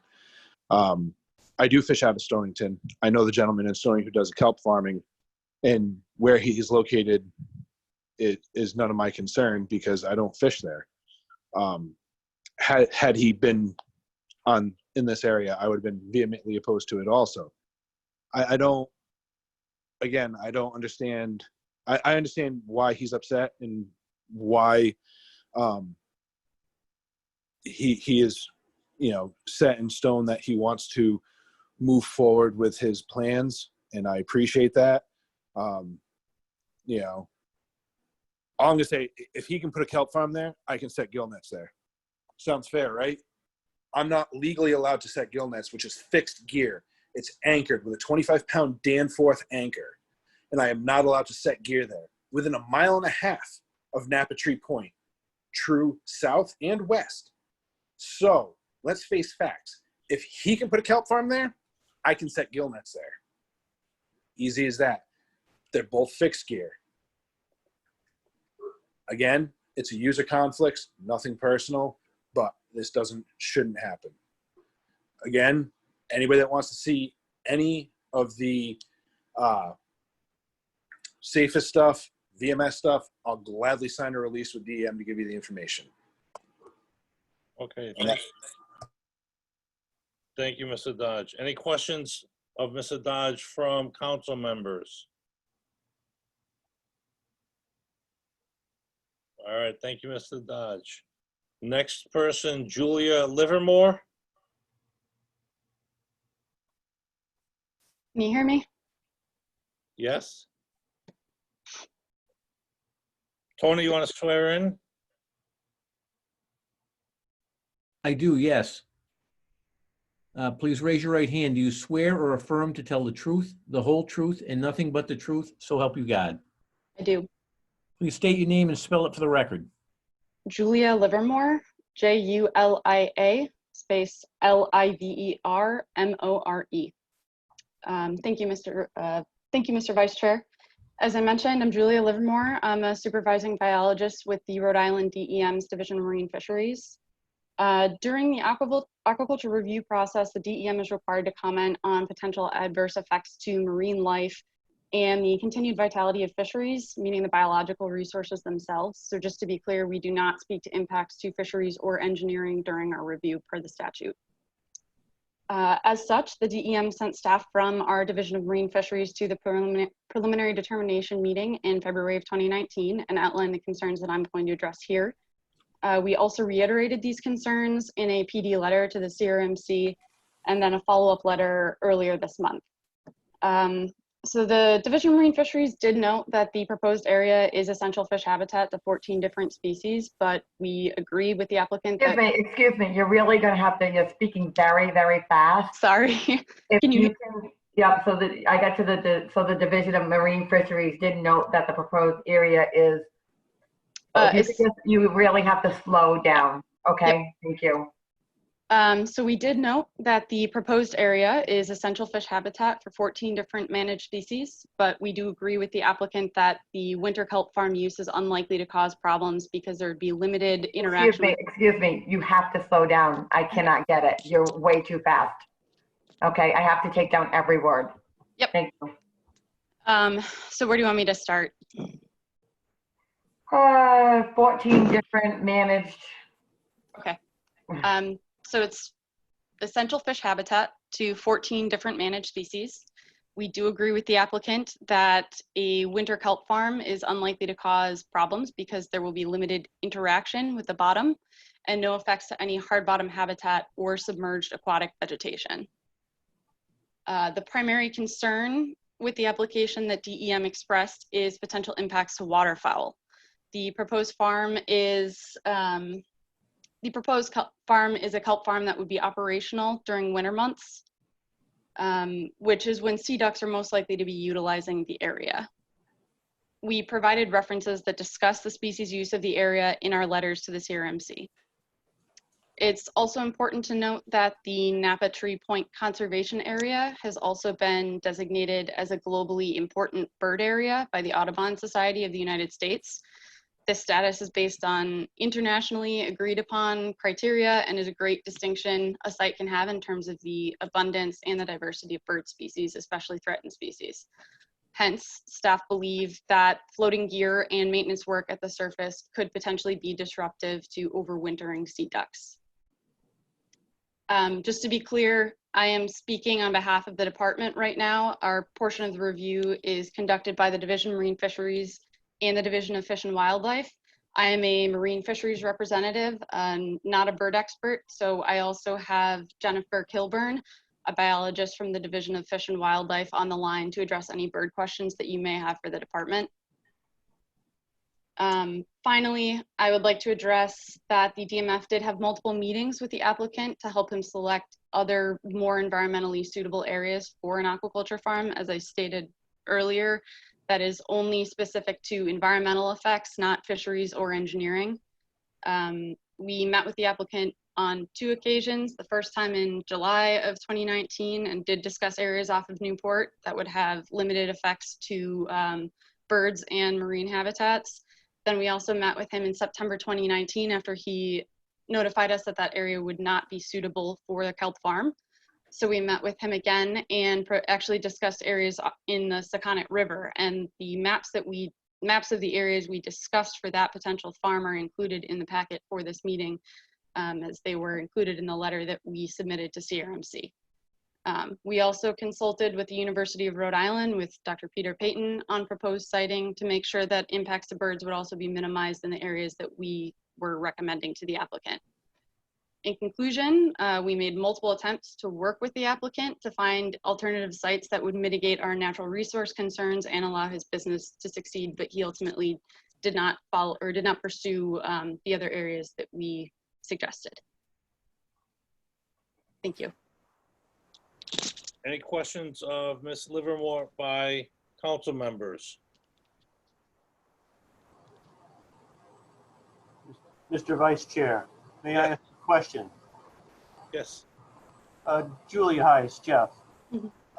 Did you say earlier that the division did not have issues with marine species, it's just with waterfowl? Yes, that is correct.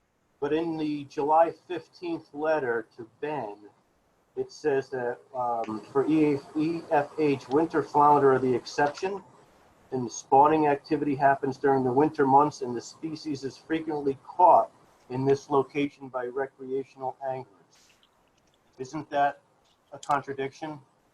Not necessarily, because with kelp, there would be limited interaction with the bottom, which is where winter flounder, that's the habitat that they would be utilizing.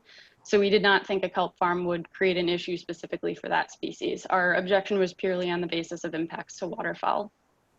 Thank you. Thank you, Jeff. Anything else?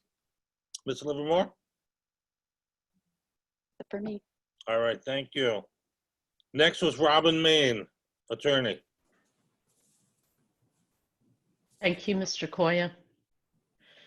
Tonight, I am representing the Watch Hill Conservancy. I have with me Deborah Lamb, who's chairperson and president, as well as Janice Sassy, who is the Napa Tree Point manager. I will speak for just a few moments, and then if possible, if you're willing, Mr. Koya, turn it over to Ms. Lamb. I'd like to point out briefly that the Watch Hill Conservancy is a Rhode Island nonprofit corporation that holds a conservation easement over Napa Tree Point. The grantor of that conservation easement is the fire district, the Watch Hill Fire District, and Jo Beth Brown is here tonight to represent them. It's important to note that the purpose of the Watch Hill Conservancy is to preserve the Napa Tree Point scenic and natural characteristics. This kelp farm is located just within about 1,000 feet of Napa Tree Point. You can almost analogize this to an abutter in zoning, and that's the proximate location and the short distance between the proposed kelp farm and Napa Tree Point. The conservation easement that my client holds mandates that the Conservancy pursue remedies, and this is explicit in the easement, pursue remedies that protect Napa Tree Point. And that's why they're here tonight, to oppose the kelp farm, because among other things, it will impact the pristine nature of that area. Again, the area that my client serves to protect under a conservation easement that's recorded in the Westerly Records of Land Evidence is to maintain the pristine nature of that area. And with your permission, and I don't know if this is possible, Caitlin, for me to share my screen for just one moment to show a picture, is that appropriate? I'm going to leave that to Mr. Vice Chair. Short of that, you could send me any materials you want to share, but if that's all right, I can give Ms. Main the ability to share her screen. Tony, is it in the form of as an exhibit? Well, it's too late to be submitted as an exhibit. I'm assuming that Ms. Main is showing that merely for illustrative purposes, but it will not be part of the record. That's correct. I have no objections. I mean, you can do that. Thank you. Ms. Main, I just changed the settings. You should be able to share your screen. Thank you.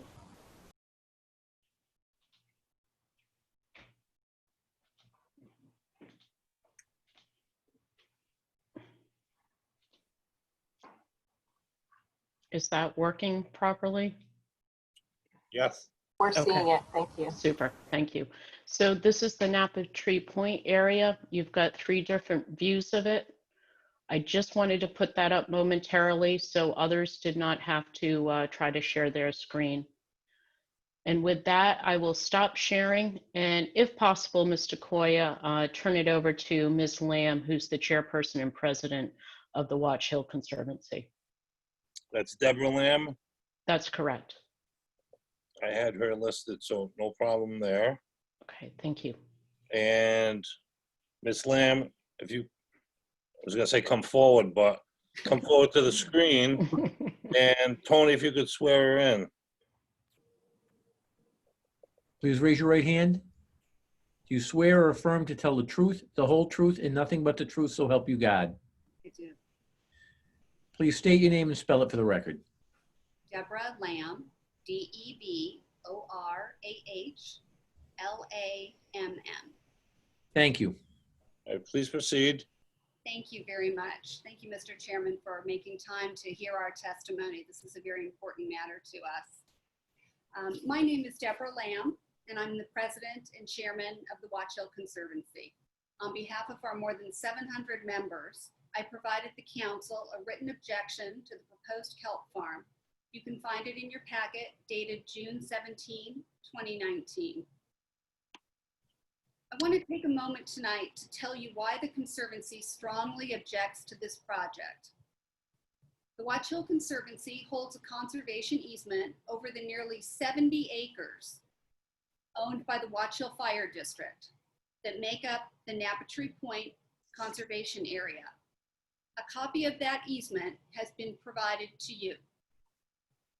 Napatree is one of Rhode Island's scenic and natural treasures. The proposed kelp farm would be located in the waters directly adjacent to the conservation area. We find the proposed kelp farm will adversely affect the ecology and scenic character of the conservation area. As the legal caretakers and stewards of Napatree, the Conservancy is obliged by the terms of the easement to protect the many conservation values of Napatree and to maintain the area as a natural public resource. The easement is very clear about this, and I quote, "Whereas the protected property has significant natural, habitat, scenic, and open space values, and whereas preservation of the protected property is for the scenic enjoyment of the general public and will yield a significant public benefit, specifically for recreation, not inconsistent with such preservation, and for ecological research and education." The conservation easement exists with the purpose to, and again I quote the easement agreement, "to assure that the protected property will be retained forever in its current natural and scenic condition, to protect any rare plants, animals, or plant communities on the protected property, and to prevent any use of the protected property that will significantly impair or interfere with the conservation values of the protected property." The conservation easement demonstrates a concerted effort between a quasi-municipal entity, the Watch Hill Fire District, and a not-for-profit corporation, the Watch Hill Conservancy, to preserve Napatree Point in as natural of a condition as possible, to preserve Napatree Point in the condition that it has been since the 1938 hurricane, and to preserve its status as a Rhode Island scenic site for the enjoyment of the public. An aquaculture development at this sensitive location will undermine the goals and purpose of the conservation easement by upsetting the natural ecology of the area and degrading the unique and stunning natural vista with man-made structure. It is unclear if the proposed kelp farm will be economically viable, if it will create jobs, if it will improve Rhode Island's environment, or if it will have any tangible benefit to anyone but the applicant. The Napatree Point Conservation Area, which is open to the public year-round, free of charge, receives considerable visitor traffic throughout the year. Visitors come on foot and by boat, and are local Westerly and Rhode Island residents, as well as tourists from near and far. Any degradation of this public asset would be a tremendous loss for all. Your package of materials contains detailed explanations of the many ways the kelp farm would have a negative impact on our bird life, our iconic coastal viewscape, recreational use of our nearshore waters, and the pristine coastal setting of Napattree. For all these reasons, we find that a 10-acre, privately owned, working kelp farm would diminish the ecological, aesthetic, and recreational characteristics of the Napattree Point Conservation Area. It is the obligation of the Watch Hill Conservancy, with the conservation easement we hold, to protect these precious conservation values, and we implore you to deny the application. If I could just take one more minute of your time, I would like to address something the applicant said. He mentioned that nobody's visited the site. The Watch Hill Conservancy staff and our members visit the site daily. We visit it officially weekly to do water quality testing in exactly that location, which we've done for 13 years, and that data set would be disturbed by this application. But the one thing that we should point out is that in all of this watching the site, we've noticed that all 4 marker buoys that are required by the applicant to have up are gone. None of them are there. So just wanted to have that addressed. I would like to, if possible, Mr. Vice Chairman, I would like to pass the microphone over to Ms. Janice Sassy, who's our Napattree Point Conservation Manager. I don't know if that works for your speaking roster here, but if it does, that would be lovely. It's a continuation of the things I was saying. That's fine. I had her on my list as well. So, well, before we do that, any questions of Ms. Lamb from council members? All right, then we will call forth Janice Sassy. Ms. Sassy? Ms. Sassy, please raise your right hand. Do you swear or affirm to tell the truth, the whole truth, and nothing but the truth, so help you God? I do. Please state your name and spell it for the record. Janice Sassy, JANICESASSI. Thank you. Thanks. Good evening. Good evening. For the past 10 years, I have managed Napattree Point Conservation Area. Napattree is rare. It is a pristine coastal barrier ecosystem. This distinction has been recognized by many institutions. CRMC and its scientists determined that the nearshore waters off Napattree are critically important winter habitat for many species of sea ducks. They raft by the hundreds out there, right on that site, all winter long. CRMC has classified the waters around Napattree in area designated for preservation. In the 80s, Congress enacted the John H. Chafee Coastal Barrier Resources System to protect coastal barriers from development. U.S. Fish and Wildlife Service have included Napattree in this group because of its rich biodiversity. You've heard that National Audubon has declared Napattree to be a globally important bird area for its importance to endangered and threatened species. Over 300 species of birds have been recorded on Napattree. Napattree is unique. Except for Cape Cod National Seashore, Napattree is the only unspoiled coastal barrier in southern New England. The fishing, scientific, birding, and beach-loving communities strongly oppose the award of 10 acres of our ocean to an individual for their financial gain. We can't make it wild again if we exploit it now. Thank you. You're welcome. Any questions of Ms. Sassy from council members? Thank you much. Attorney Main, anything else? Thank you, Mr. Koya.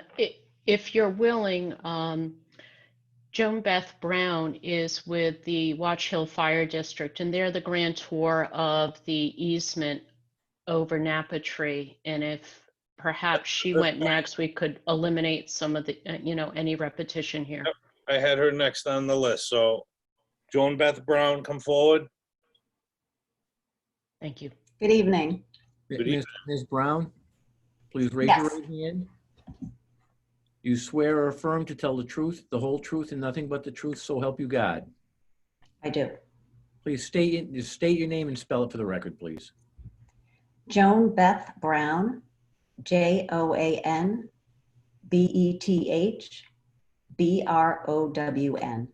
Thank you. Thank you. Please proceed.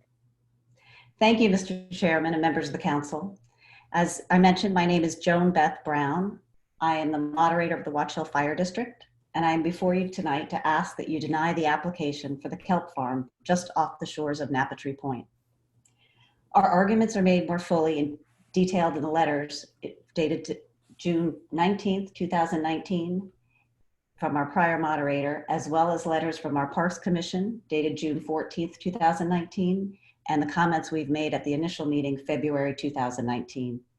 I trust you all have copies of those, and I don't want to take any more of your time. I know it's getting late, but this is such an important issue that we wanted to outline or highlight our major objections to this location. As mentioned, the fire district owns over 90% of Napa Tree Point. As many of you know, prior to the hurricane of 1938, Napa Tree Point was populated with Fort Mansfield and almost 40 private homes. The hurricane washed them all away, a prime example of what the weather in this area can avenge. What is left is a barrier beach with significant natural habitat and open space value, including outstanding view and vistascapes as recognized, as you just heard, by multiple state of Rhode Island and national agencies. Recognizing the importance of Napa Tree Point to residents and visitors alike, the fire district brought up the property on Napa Tree and has protected and maintained Napa Tree Point Conservation Area for almost 75 years, open to the public. Furthermore, in 2014, as you just heard, recognizing just how important this area has become and the need for specialized care, the fire district granted a conservation easement to the Watch Hill Conservancy to place much of the specific oversight, care, and maintenance into the hands of the Conservancy and its specialists. So our objections to this application are specifically, one, that the proposed location for this kelp farm directly adversely affects our ability to protect the distinctive, iconic scenic value of Napa Tree Point Conservation Area. Napa Tree Point currently enjoys a pristine, unobstructed viewscape that thousands of people enjoy year-round. We ask that you not compromise the aesthetic enjoyment of many thousand visitors of Napa Tree for the benefit of one untested commercial enterprise for a single individual. Secondly, that the potential debris from the aquaculture operation represents a hazard to people, wildlife, and habitat on Napa Tree Point, and that the washout to the navigational channels to the south will become a hazard to the high volume of fishermen and recreational boats. The proposal site is an open ocean. It is vulnerable to southern storms. These storms could easily dislodge parts or all of the aquaculture equipment, which will likely end up either on the beach of Napa Tree or remain as a hazard in the waters off the point. Cleanup will fall on the fire district. And as this is a barrier beach with limited or no vehicular access, will be difficult and expensive. In addition, obviously, the safety of these waters is of paramount concern to the Watch Hill Fire District, as they're heavily traveled and used by many fishermen and recreational boaters year-round. For the specific loss to this iconic viewscape enjoyed by thousands, potential harm to the habitat of this conservation area, potential cleanup that would be required, and potential hazards from a kelp farm in this location, we ask that you deny the application for this aquaculture farm at this location. Thank you for your consideration. You're welcome. Any questions of Ms. Brown from council members? All right. Anything else from your presentation, Attorney Main? Thank you, Mr. Koya. The only other point I'd like to make is that there are approximately 24 people participating tonight on behalf of the Watch Hill Conservancy. Sometimes that number gets lost because you're not in the room with them now that we're on Zoom. Those people will not be speaking because we want to avoid repetition from what Ms. Lamb and Ms. Sassy said previously, but I just wanted to note there are about 24 others in support of the statements of Ms. Lamb and Ms. Sassy. And with that, we've concluded for the Watch Hill Conservancy, and I thank you very much for your time. You're welcome. Thank you. Next, I had Lisa Konicki. Is Lisa Konicki available? Yes. All right. Ms. Kinnicky, Adjust here. Yes. Good evening. please raise your right hand. Do you swear or affirm to tell the truth, the whole truth, and nothing but the truth, so help you God? I do. Thank you. Please state your name and spell it for the record. Lisa, Lisa Konicki, Konicki. Thank you. Thank you. Please proceed. I'm president of the Ocean Community Chamber of Commerce, where I've served in this capacity for 25 years. Normally, it is my job and my privilege to promote and encourage new business enterprises. In fact, it's something I'm very passionate about. Our mission at the Chamber speaks to advocating for, quote, balanced economic advancement and a high quality of life, quote.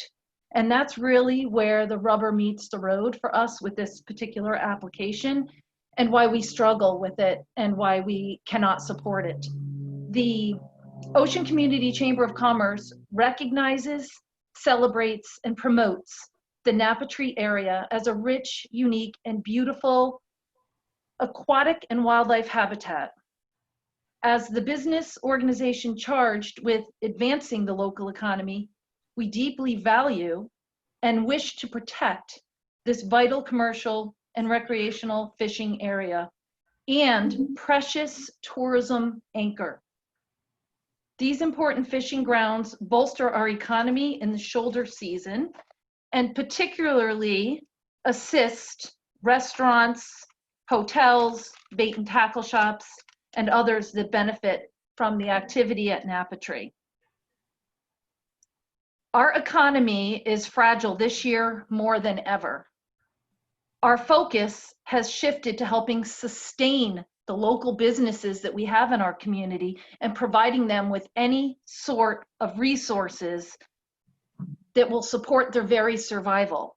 We don't want to support something that could potentially risk harm to an industry in an already challenging environment. And it is with the feedback of some of our local fishermen that we have this testimony in mind this evening. It may seem less significant to some of you on the line with scientific backgrounds, but to us as an organization who's very involved with generating tourism for our community, I can't stress enough the importance from the scenic impact standpoint. Napatree Point is our flagship feature in this community. It's in every single brochure, every magazine. This is this year's magazine that we printed, and you can see there it is. It's in every magazine that we print every single year. If you go to oceanchamber.org right now, you will see a gorgeous horizon landscape of Napatree Point.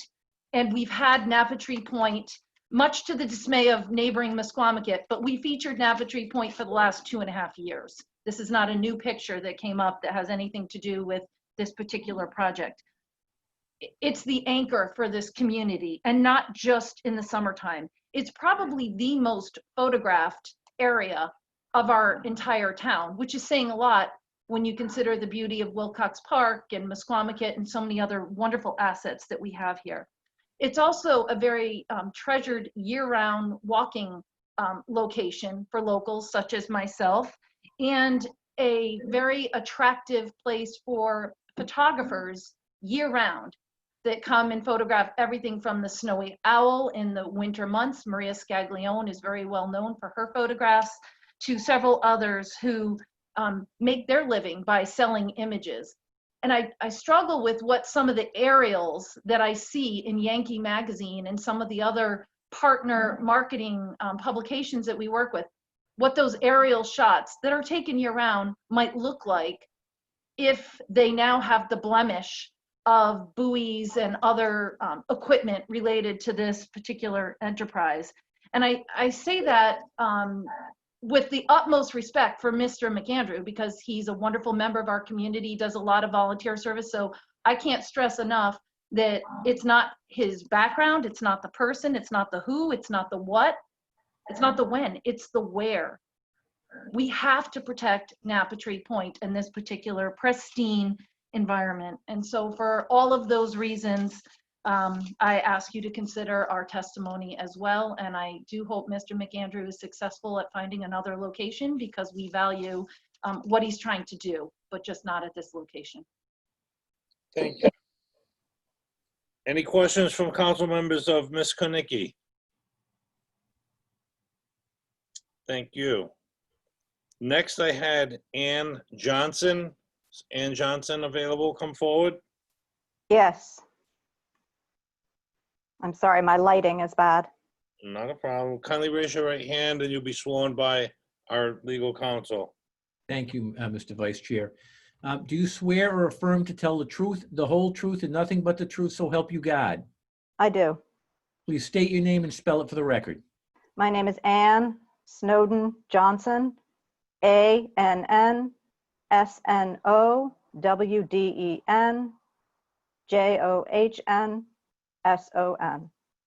Thank you. Please proceed.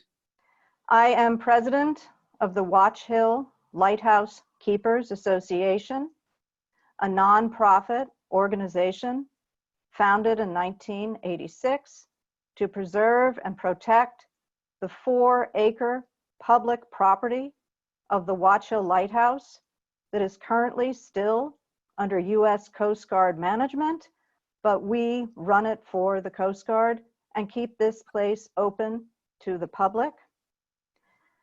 We preserve this property specifically for the tourist activity, for people to come down, to walk and to view from this very unique spot, areas across Fisher's Island Sound, views over to Stonington, Connecticut, and views up the coastline of Rhode Island.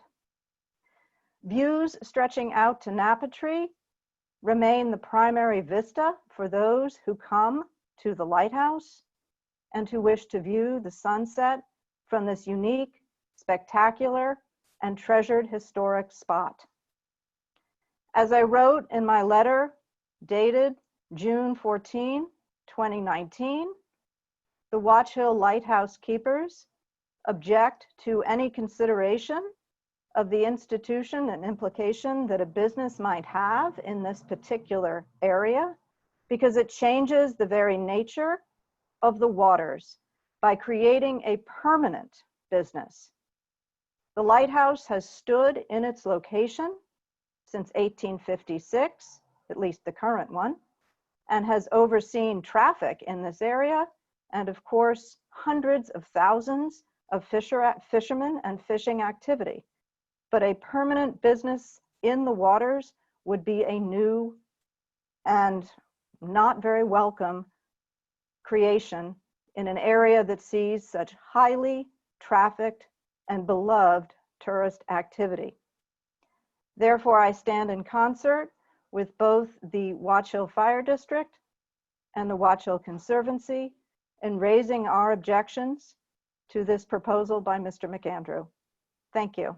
Thank you. Any questions from the council members for Ms. Johnson? Okay, hearing none. Next on my list, I had Jason Jarvis. Yes. Jason Jarvis. How are you, Jason? I'm good. Tired. Long meeting. Okay, well, please raise your right hand. Yes.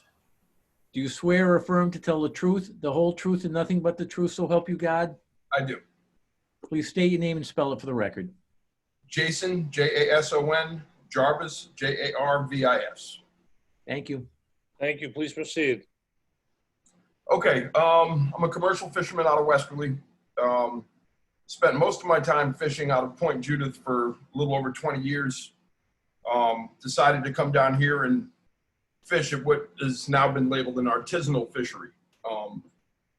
It's interesting to note that there are about 30 boats now, although that's dwindling because a lot of the guys are getting older, but that fish commercially in Westerly. We have no infrastructure. There is no municipal dock, so we don't stand out as much as the fleets in Stonington and Point Judith. However, on a good season, unlike this one, where we've been pretty much kicked to the curb, we will pull in about $500,000 in revenue. Cornell University equates that to be, if that fish is landed in that town, that equates to $1.5 million in revenue for a town. That being said, Josiah Dodge has already pretty much made most of the comments I would have made, so I'd like to bring up another interesting piece to all of this, which is anybody that fishes realizes right now that things are changing, and they're changing dramatically. The Pawcatuck River temperature where I keep my boat at the Westerly Marina is 82 degrees. I also fish out of Connecticut on a charter boat sometimes to help the captain out. Long Island Sound was 72 degrees a week ago. I believe it's up to 76 degrees. We're seeing species of fish around here that we've never seen. As a matter of fact, there was a grouper shot off of Block Island last year that had no business being here. We've had a resurgence of what are called chub mackerel, which is another new species that now is frequenting this area quite often and is presenting a new fishery for some of us. And that is part of my concern, is that every Rhode Island fisherman I know that fishes a small boat, we pretty much fish a variety of species, a variety of gear, whether it's fish pots, conch pots, lobster gear, hand lines, rod and reel. And we have to diversify because the seasons are never the same anymore. Matter of fact, one of my friends caught a 400-pound fresher shark just inside Fisher's Island last year while fishing for striped bass. A charter boat just caught a 70-pound bluefin tuna just outside Watch Hill Reef 3 weeks ago. So things are changing. My concern is that anybody that's been a resident of this area for any amount of time realizes that our seasons used to be Memorial Day weekend to Labor Day weekend. Now it's changed where now our seasons for tourism, Memorial Day weekend to Thanksgiving. With the winter we had last year, there's a good chance if we have another winter like that, you're going to see a lot more fishing activity around Watch Hill. It's a really great place for catching blackfish. Something people don't realize is that once blackfish start moving between November and December, you catch them in open bottom in fish pots. So that area is an area that, you know, it's typical of fishermen. We don't tell everybody everything because you don't give up your secrets. But sometimes, certain times a year on open bottom, you can catch blackfish in fish pots. So again, my concern is to put a permanent set of gear in this area when next year we may have temperatures into the 60s into December. We don't know. I mean, the temperature of the waters has changed so much in the 20 years that I've fished that there's a lot of unknowns right now. And I think number one, putting permanent gear in that area for however long the lease might be is definitely going to be an obstacle for many stakeholders. And the other part is, again, I have no issues with aquaculture when it comes to kelp or shellfish farming. But again, this area has multiple stakeholders using it. And as these seasons change, those stakeholders are going to be fishing there later into the season. And where I keep my boat, I stay there as long as I want to. When I was farther down towards Avondale, I could keep my boat in until December 1st. But we have other options because there are also some private docks and spaces where we can keep our vessels in the winter if we'd like to keep doing it, or we just trailer the boat. So again, I think there are just way too many competing uses, too many stakeholders involved in one area to allow for the privatization of 10 acres of water. That's a big space. That's about it. Like I said, I think Josiah covered most of it, and I just wanted to add on to it. But thank you. Thank you. I appreciate your comments. Any questions of Mr. Jarvis from council members? Thank you. Next, I had Peter Payton. Hi, can you? Hi, Mr. Payton. Hi. Raise your hand. Do you swear or affirm to tell the truth, the whole truth, and nothing but the truth, so help you God? I do. Please state your name and spell it for the record. Peter Payton, P-E-T-E-R-P-A-T-O-N. Thank you. Thank you. So good evening. I'm a faculty member at University of Rhode Island, ornithologist. I've been here for 25 years. I was a principal investigator for the ocean SAMP for all the bird studies.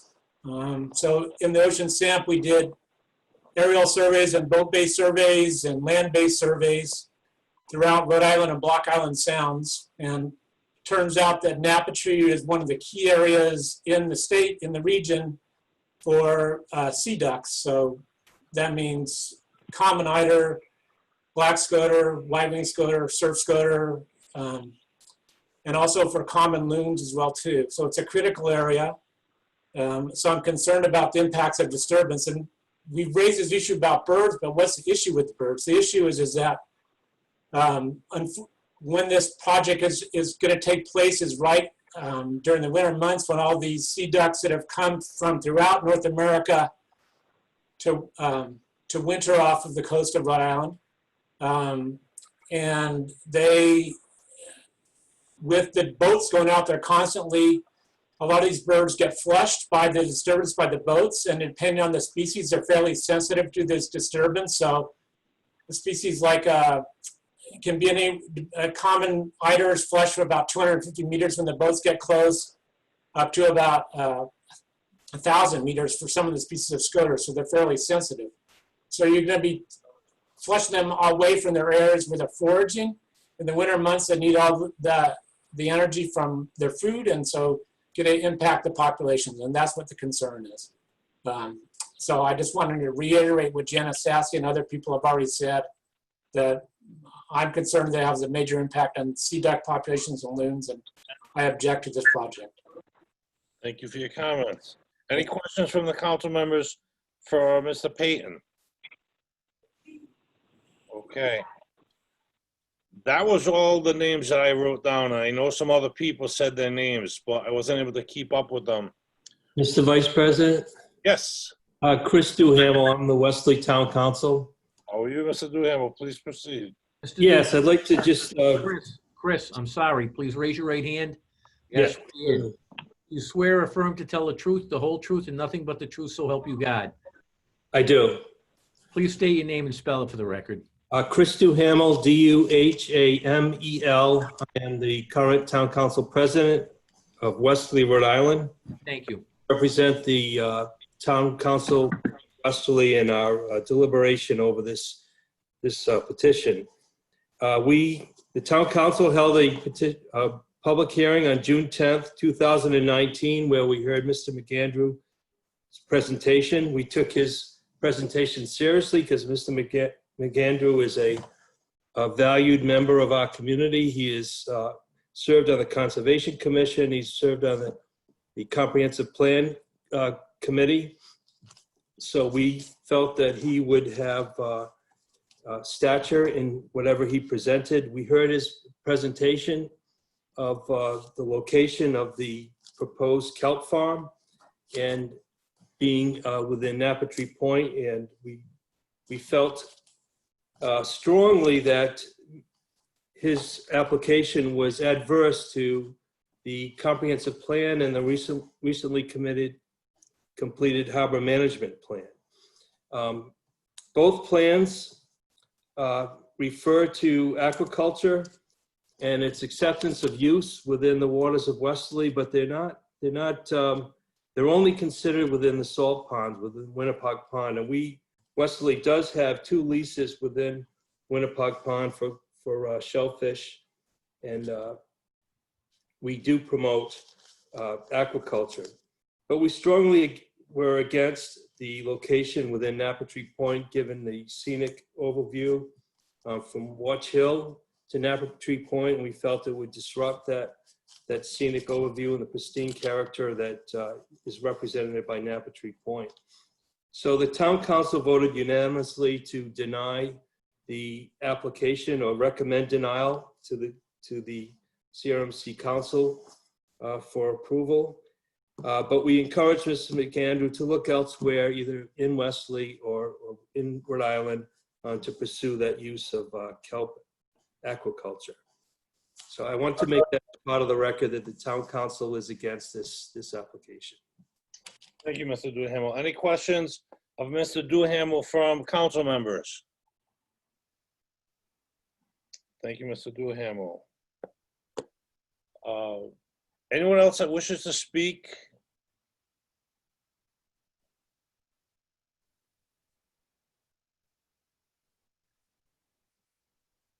Mr. Chair, Vice Chair, I am seeing one hand raised, but the label is only iPhone. I'm not sure if that person would like to speak, but I can unmute them. Yes, please. Yes, my name is Michael Wade. I'm gonna have you turn on your video.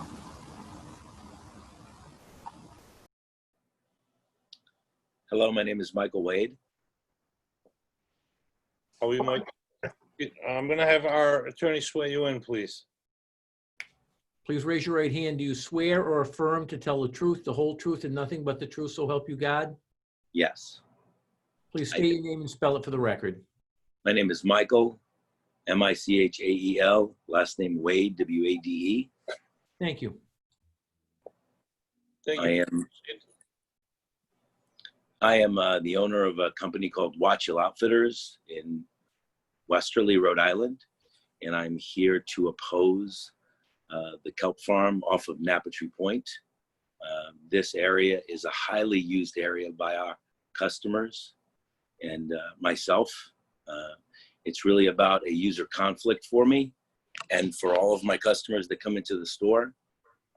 Throughout the last year, we have been discussing this proposal, and all of the customers that come into my store are highly against this proposal for use. We fish there all year long, not just during the summer months, but all the way into the winter. It's a highly used area for scup, for bass, for bonito, for false albacore. As far as the use for our customers, I strongly disagree, and I hope you deny this program. Thank you. Any questions of Mr. Wade from council members? Anyone else in queue that wishes to be heard? Caitlin, do you see anyone? I'm looking now, Mr. Vice Chair. I am not seeing any raised hands on the board. All right. Then at this time, I'm going to close the public hearing as far as public comment and refer back to the applicant, Mr. McAndrew.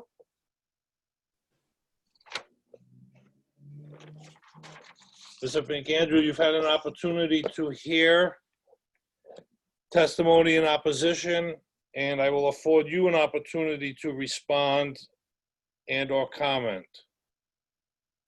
I have no comment. Thank you very much for taking it to its fruition. I wanted to go through the process to make sure that the CRMC council heard all the information. So I appreciate your opportunity to have this meeting. Okay, thank you. I am going to call back Mr. Getch. And Ben, I'm going to ask you, based on all the testimony you've heard in the presentation this evening, does it change your opinion that you've rendered at the beginning of the meeting and after Mr. McAndrew's testimony? Hi, can you hear me? Yes. Okay. No, I think I'm going to stick with my recommendation. I would like to maybe correct a few of the things that were said by some of the objectors. This is a seasonal, it would have been a seasonal operation. So during the times when it's not an operation, there would be no gear on the surface, and the area would be able to be used like any other area. However, under the engineering proposal, the alternative proposal, the use of helixes and chains, it was noted that the chains would be left on the seafloor during the off season. So there would be some continued impact in the area, though the floating gear would not be there. As far as the scenic impact, I don't necessarily believe that it would be very detrimental. It's quite far from shore. The use of appropriately colored buoys, black or white, would minimize most effects. And as far as the interactions with birds, kelp farm is operated fairly infrequently, but you really only need to go and check the growth of the kelp periodically and to ensure that your gear is performing properly. I believe, based on the testimony I've heard about the recreational fishing and commercial fishing in this area, vessel traffic from those user groups would be much higher and would probably result in, if birds were to be flushed out of the area or disturbed, the fishermen might have more of an impact than the kelp farm. Also, certainly, Napa Tree is visited year-round, as we've heard, and the pedestrian activity on the beach there, and the visitors, likewise, would probably have more of an effect on the birds than a single kelp farm. But my recommendation stands based on the input and testimony review by the Marine Fisheries Council, Shellfish Advisory Panel. I believe this particular location presents too much of a conflict. However, there may be alternative locations for a farm of this type that would be better suited. They may be far enough out of this geographic area that it would necessitate another separate application as opposed to a modification or stipulation at this point. Thank you. Any questions of the council of Mr. Getch? At this time, then, I will close the presentation of any further evidence and open it up to the council for discussion and/or any motions.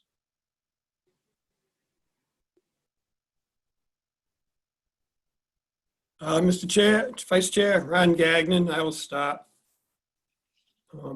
I think in the one application I can remember that we did deny, it was based on the commercial fishing conflicts.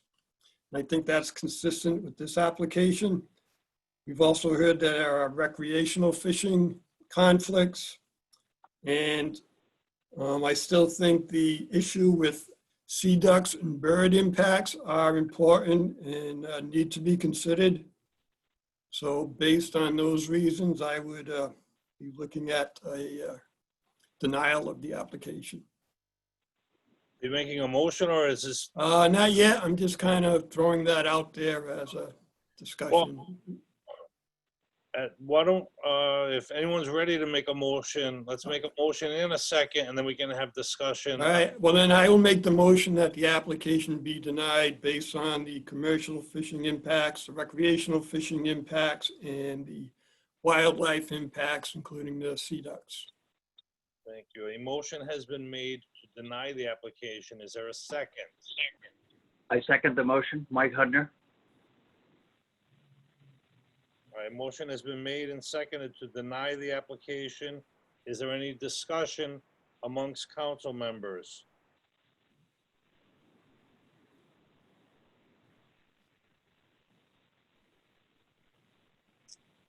I'm not hearing anyone, so I'm assuming no. So at this time, the motion is on the floor to deny, and I will do a roll call. Ms. Reynolds, Reynolds, aye. Ms. Montanaro, Aye. Mr. Gagnon, Just to clarify, voting aye means you're in favor of denial of the application. correct. That means a yes to the motion to deny. Ron Gagnon, aye. Mr. Hudner, Hudner, aye. Mr. Gomez, Gomez, aye. Mr. Sahajian, Aye. and based on the record and all the testimony presented and applying it to our standards, Chairman Coyer votes aye on the motion to deny. So, Mr. McAndrew, the application has been denied for the reasons as set forth. I do appreciate the presentation by yourself and all of the witnesses that were present via the Zoom. Having no further business to discuss, I would entertain a motion to adjourn the meeting. So moved. Hudner. Mr. Hudner moves to adjourn. Is there a second? Don Gomez, second.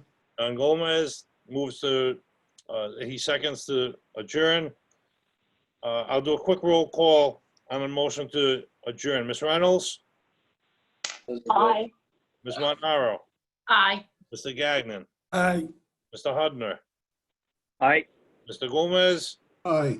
Mr. Sahajian? Aye. I too vote aye, and the meeting is adjourned. Thank you, everyone, for your participation, and as always, Caitlin and Lisa, thank you for all of your hard work in putting the meeting together. Thank you, Mr. Vice Chair. Thank you. Meeting is adjourned. Thank you. Everyone be safe. Have a good night. Good night, everyone. Good night. Good night.